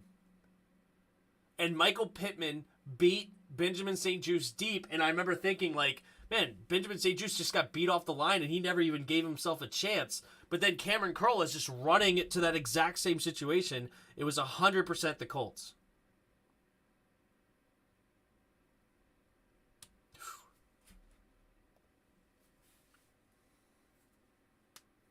With Cole Holcomb out, I think Cameron Curl has to call plays, and he did this the other week too. Yeah, he did it against the Colts. It was 100%. I remember the exact play now, and it was on the right side. Michael Pittman Jr. was on this side. He ran down the deep post route, and Cameron Curl bit underneath on another out route, just like he did right there. It looked the same, but on the opposite side of the field. Going deep, and then there's the pick play. This is some bogus, bro. Like, he runs right into him. That's not his fault. He's running a slant. And he even tries to avoid him. And he's getting jammed. Like, where is Jahan supposed to go? It's not my fault you ran freaking terrible defense and don't know how to cover a wheel. Pass. Throw it underneath. Stay in bounds. Good job, Gibby. Stay in bounds. And he nearly almost could have gotten there to the first, but unfortunately could not. This was the refs trying to make up for the missed face mask? Yeah, probably. All right, so we see the first punt of the game. Well, except for the punt that got overturned from the, whatever you call it. Before the game, somebody asked how many times we were going to see Trustway punt today, thinking it was going to be a lot. And I said 3, and he literally had 3 punts on the day. One was called back because of the penalty, but he punted the ball 3 times. So I win. What do I win? Nobody knows. But I win. All right, so at the 20-yard line, takes the snap, handoff up the middle. And Eagles need a touchdown here, but they have plenty of time to do it. They still had 3 timeouts. It was about 3 minutes left, 3:21 when they first got the snap. So they had plenty of time with 3 timeouts. They run the ball first. Takes a snap, play action. And has to just get rid of it. And good defense there by Jamin Davis. Good pressure up the middle. Or who was it? Was it the outside? No, it's middle. Jonathan Allen with the big play. Forcing it incomplete there. That was massive. And then we're about to get a sack coming up on the next play. Oh! Oh! Oh! Holy matchup. Oh my. Oh! Oh! Oh! Oh my God. Oh. Talk about sauced. Sauced.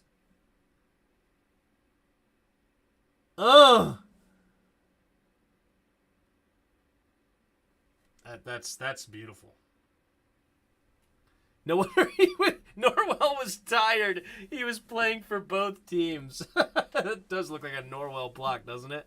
Still too many dang formations out of the shotgun plays. Yeah. Were you not watching the game? Were you just listening to the game on last night there, Roger? Were you driving in your truck or what?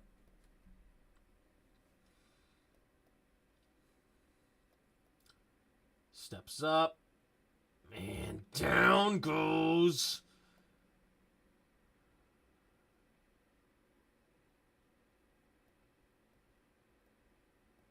Oh, that's beautiful. Beautiful. Just listening, gotcha. So you didn't quite see. But yeah, definitely a lot of shotgun formations.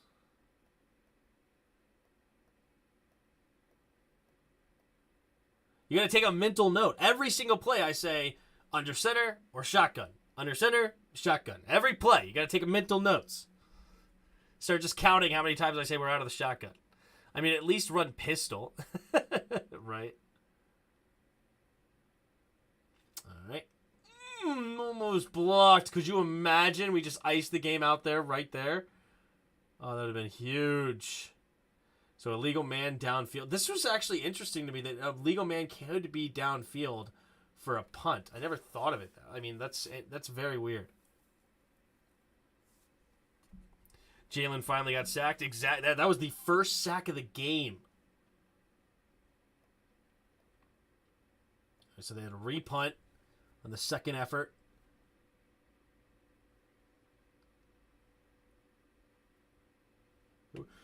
We got a little bit of return here from Milne. I think up to the 45-yard line. If I remember correctly. Slipped a couple of tackles. Ooh, got past the 45 up to the 47. But yeah, now we'll get to the late hit, and this game is over. Run play to the right. Pitch play. Gets only a yard. I said at this point I wanted to run a bootleg. All right? I wanted to run a bootleg. And that could have been massive. Right? If we could have ran a bootleg here, and Heineke, if Heineke doesn't see anybody open, then you just keep it and run it and keep the clock moving. Don't throw it unless somebody's wide open. Because a first down all but ends it. Several 10-yard returns, yep. He's not great, but he's just a meh returner. Not much there for B-Rob.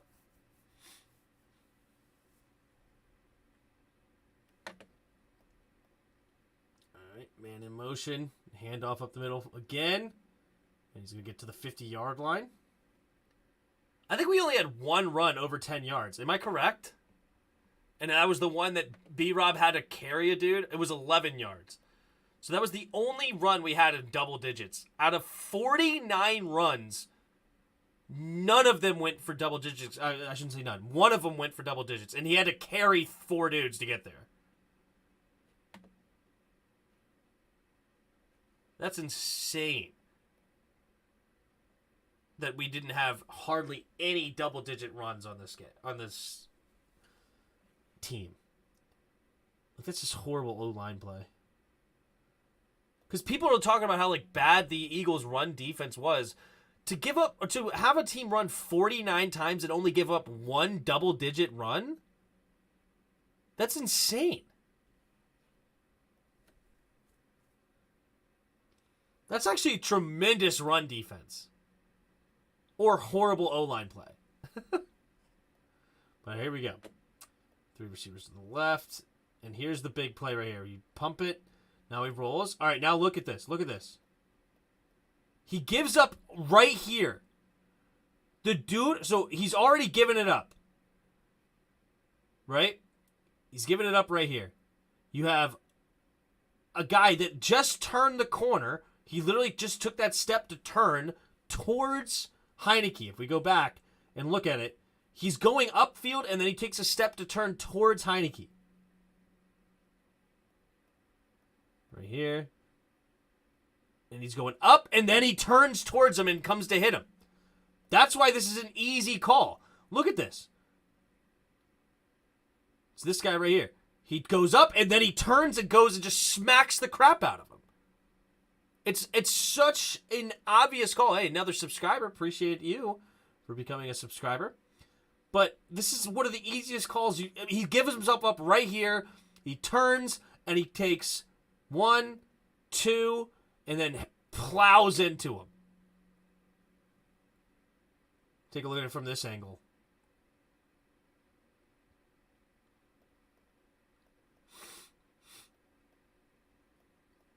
Knelt here. You are 5 yards away. 5 yards, or like maybe 4 yards away. I mean, how much of a distance is that? It's got to be at least 12 feet. At least 12 feet. Right? If you had him laying across, he's like 6 foot something, and him laying across, it's probably like 12 feet. Then he takes 1, and he's diving ahead. He's already given up. He's diving in now, and now he's diving at him. For what? And he just plows, and it's dang near head-to-head contact.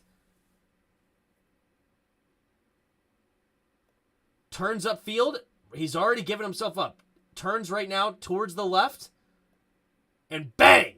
Hits him. Another subscriber. Appreciate you, Darkatoon and Bultez subscribing. So this should have been game over right now, okay? And this is what's frustrating about some time management. We should not have let them get the ball again. Okay, so when this play was called, it's a 4-yard carry by Brian Robinson, right? 4-yard carry. There was 1 minute and 33 seconds left on the clock. Or when the play is called. Then you run for a 4-yard gain, right? And they call a timeout.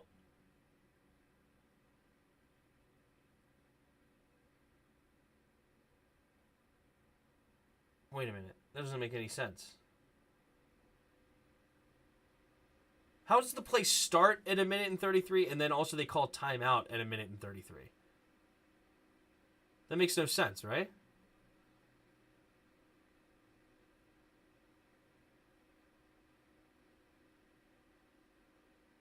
I'm pretty sure after the timeout, it was actually 1 minute and 30. I think 3 seconds came off the clock.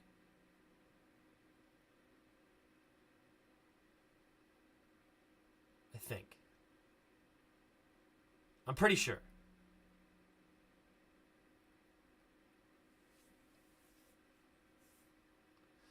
Wait a minute. So this is when the clock...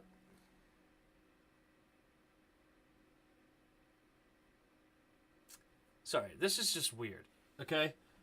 How do you have the play started at 1:49, but then they called a timeout at 1:49? So is this when the play ends? Start the play at 1:45 and ends at 1:45. Doesn't make any sense. Did you show the pick call on Dotson? Yeah, we talked about it, and I mean, we didn't spend a lot of time on it, but it's just a bogus call. But I mean, I can go back to it before we end the stream. But anyway, so now I'm confused. But anyway, I'm pretty sure at the timeout, you know what? Let's just say it's 1 minute and 33. Let's just say that is, right?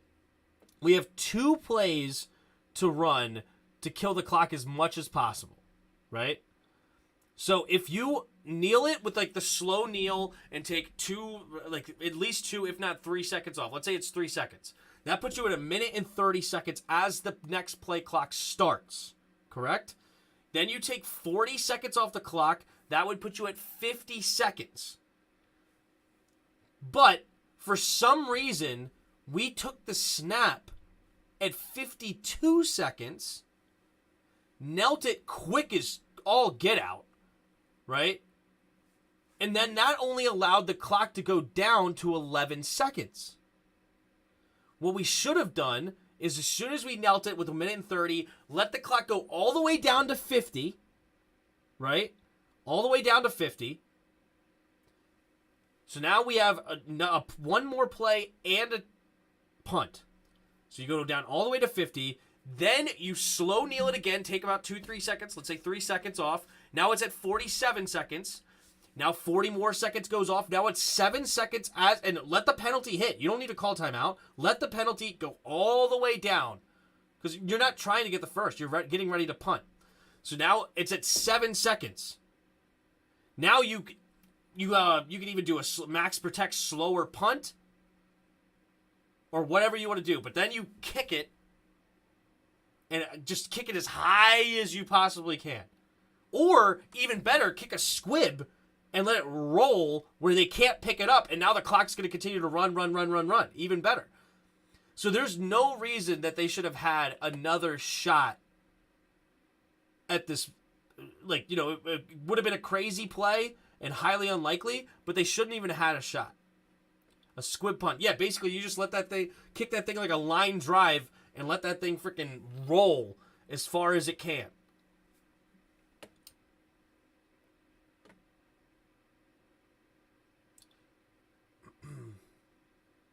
As the Eagles fans depart the stadium. That's right, baby. See, the slow kneel. This is perfect. I would have loved to do that over and over and over. Just slow kneel it. Where you just hold on to the football and basically let them sack you.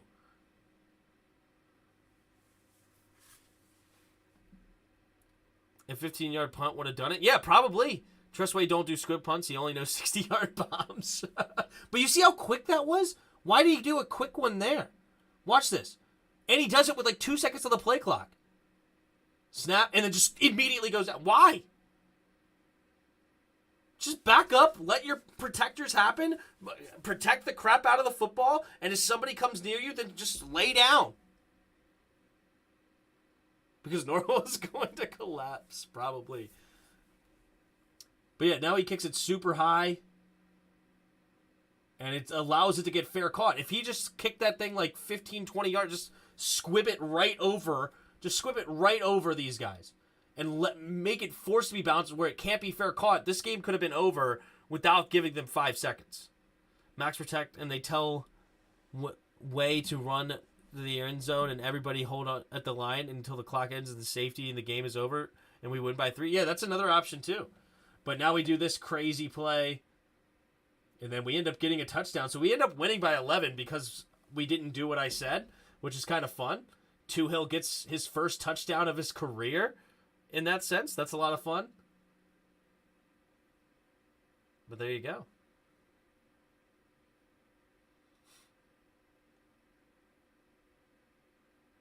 Boom. Boom, da da boom, boom, boom.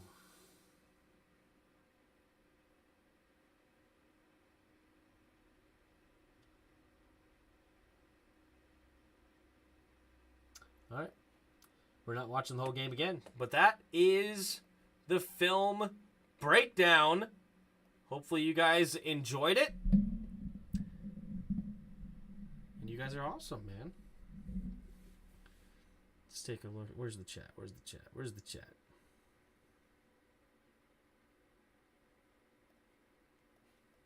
Oh, what the hell?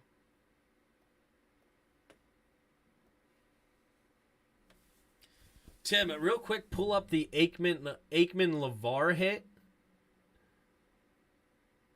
Miss the pick call. Oh, you want to go look at the pick call real quick? Yeah, we can go back and look at the pick call. Hold on.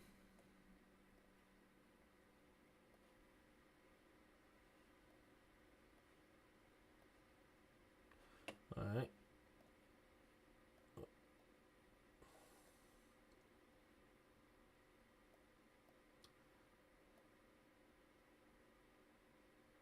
Dude, I'm freaking good. Did I really just scroll and just hit that play right on the money?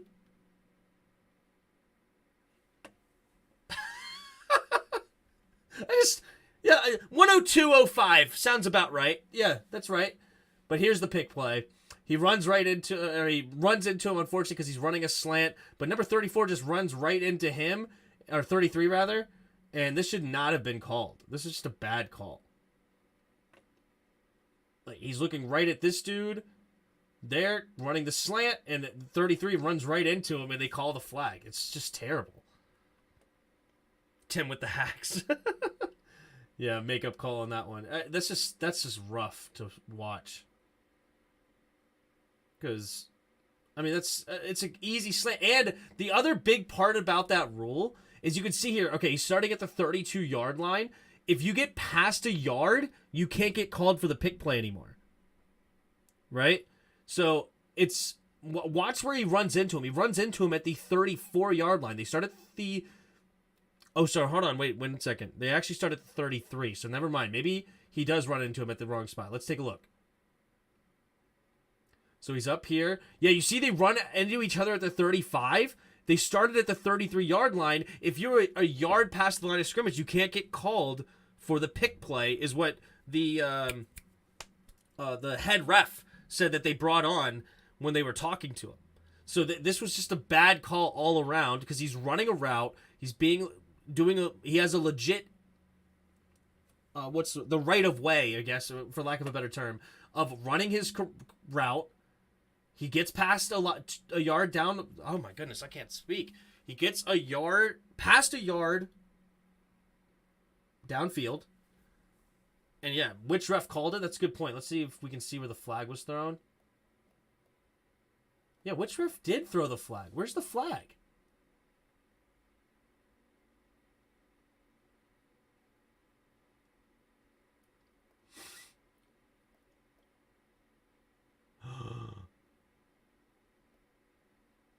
Wait a minute. Why did they cut that play off? Do we see anybody back here throw it? Wow, they cut that play off short, didn't they? Let's go to the full game. Condensed. Let's go like right here. Didn't do it the second time.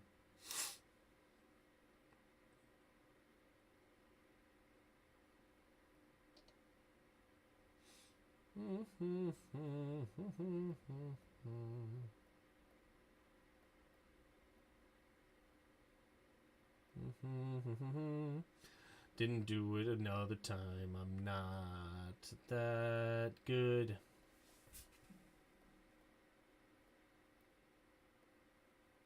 Okay, here we go. Yo, they threw the flag late.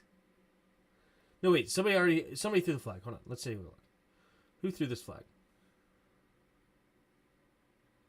This guy threw the flag. It was the other line. The other... I am losing it. I cannot speak English. It's the other sideline ref. So there's two refs on the sidelines. And it's not the one that's on the line of scrimmage. It's the one downfield. He's the one that threw the flag. And he threw it late. Look when he threw this flag. Now, like, he literally waits until we catch it to throw the flag. Do you see that? Look, he's like waiting. Is he going to catch it? And then as soon as he catches it, watch him. And now he throws it. He even hesitates.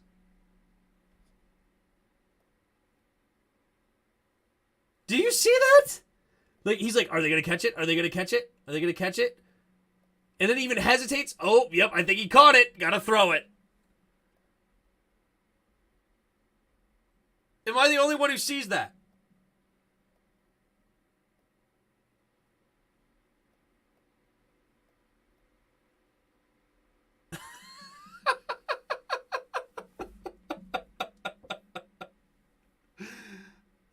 He probably had Samuels on the under.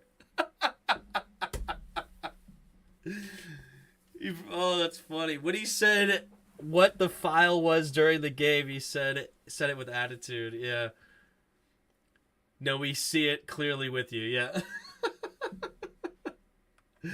Oh, that is too funny. Yeah, he had a bet. He had the under. Oh, that's too funny. Thanks for pointing that out. Because, yeah, that is wild. That is wild.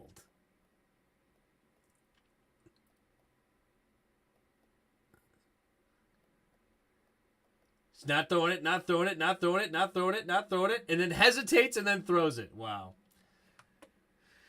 Oh, yeah. You know, sometimes you get cheated, man. Sometimes you get cheated. But it is what it is. Both pretty egregious calls, of course. The missed face mask, that one. It's not very good. There's no way he can make that call. It's impossible for him to make that call. Impossible. Why? Because he has no clue is that if that guy is a yard down the field or not. He has zero idea. You cannot make that call. That is only a call that the line judge can make. That is literally the only person that can make that call. Whatever you're going to say, man. It wasn't face mask. Jamin grabbed his nose. I think the game just highlighted how incompetent the refs are all around for both teams. Yeah, there's definitely... It's very inconsistent for refs in the NFL. It's tough, man. How could he see the pick? Yeah, exactly. Like, it's impossible for him to throw that flag from that angle, from that spot. That's just never okay for him to throw that one. But what are you going to do? But we had a few new subscribers, guys. I appreciate Justin Hodge 3 hours ago. Appreciate the sub. Jose Robles, Bullets, and Dark Kotunin all subscribed to the channel. I think somebody else subscribed as well, but they didn't. It didn't come up in the notifications, so I can't give you a shout out. But I appreciate you, all of you. I appreciate all of you, man. You guys are fun. You guys make streaming a blast. All right. So, what do we got next?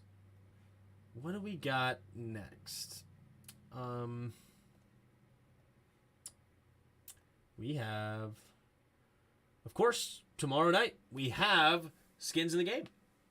J-Dubs will be back, and we'll have fun. Tim, indulge me? Indulge you what? What's up? Another Justin? Uh-oh, another Justin's in the house. Who's the other Justin? I heard Falcons game, we were wearing black one more time. Yeah, I think we are wearing black at home. The next home game we should be wearing black. Is that against the Falcons? Because we were going to wear black against the Vikings and then black of the very next game. Tim, you got to put up some Commander stuff. I'm not spending a bunch of money right now on that stuff. We're trying to save money, and it's all good. Do I have anything Commanders? But also, I haven't bought, like, none of this. Like, all of this stuff behind me, I bought none of it. I literally bought nothing behind me. These are all gifts, hand-me-downs. Like, everybody knows I'm a Skins fan in my entire sphere, right? It's obviously a well-known fact that I am a huge Washington, now Commanders fan, but Skins fan my whole life. So pretty much, I've always told people, you cannot go wrong with a gift from me if it has a Redskins logo on it. You can't. It's impossible to go wrong. So over the years, I've just gotten a ton of things. And I don't think a single thing that you can see in my background right now. All right, you know what? Technically, I guess I bought it, but my wife was the one that picked it out, were the pillowcases and the blanket. Not this blanket. This blanket's old by another hand-me-down. I think it was her grandfather's, and he gave it to me. But the comforter, she bought that as a set. Actually, she may not have. That may have been a gift from her grandmother. This right here was a jersey found in my wife's cousin's new house. Somebody just left a box with a nice Sean Taylor jersey in it. So I got that. All of this stuff is just... you know what? This right here is not bought, the Thanksgiving Day game, but I did get that from the game. I was at the game when they were handing those out.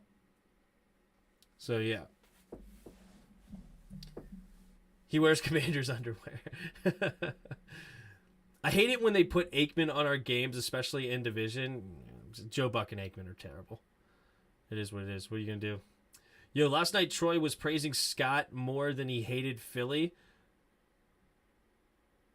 More it was crazy, but must be still mad at Michael Irvin injury in Philly, maybe. I had Redskins blanket in the 70s.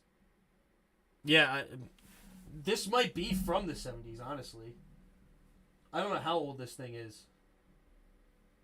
Or maybe it's brand new, I have no idea.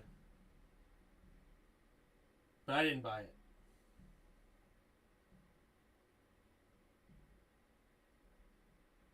I got some other cool stuff over here that is not hanging up. I'm running out of room to put things.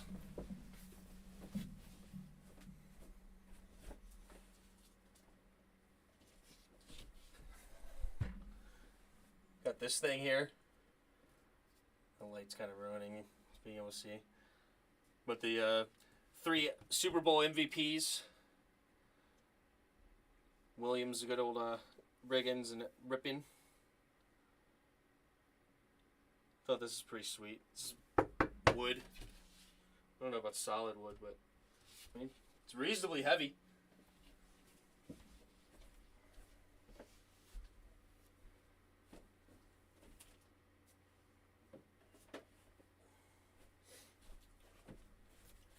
Got this. Sonny Jurgensen signed Hall of Fame. I just got this recently. My uncle gave me this.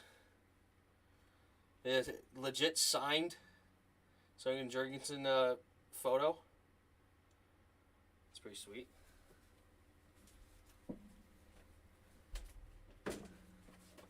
Got some old images from can you see it? Some of the Super Bowl team, 1982 Super Bowl champions. Picture of them. This is NFC playoffs, 4 consecutive years, an old practice Redskins team. Framed.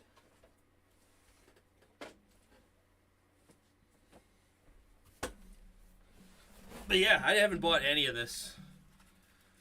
So everything that I own is not everything. I'm sure I bought some stuff. I bought this. It's a burgundy and gold Unite the Fight at a game, $5.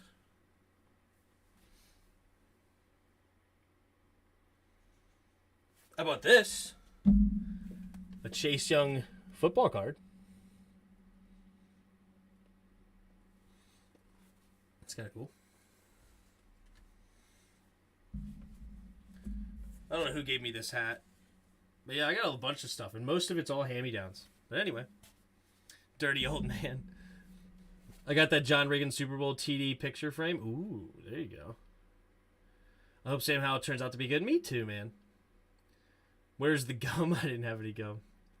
Nah, dude, sorry. It isn't when Dan bought the team, we became the second half of season team. What? The WFT? I think I have a WFT shirt somewhere. Somebody gave me a Christmas gift with it. Got all my cups that I drink out of. I got this from a game I went to. The 85th year rather.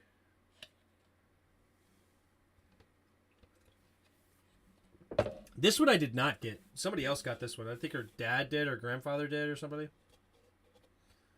But this is definitely from a game as well. Got Clinton Portis on it. Anyway, I got a bunch of skin stuff, but most of it all just given to me. But anyway, I would have preferred to say the WFT over the communists, probably. A lot of people would agree with you. All right, well, I think that is going to do it for the stream. I appreciate all of you guys that hung out with me today. Appreciate all your comments, of course. New subscribers is a lot of fun. We'll be back tomorrow with Skins of the Game at 7. So 7 p.m. Eastern time. Skins of the Game will be on. So be there or be square, of course. And then we have the Thursday night game. Who's the Thursday night game this week? Whoever it is, we will be calling it. I thought it was actually a decent Thursday night game, if I remember correctly. Full scoreboard.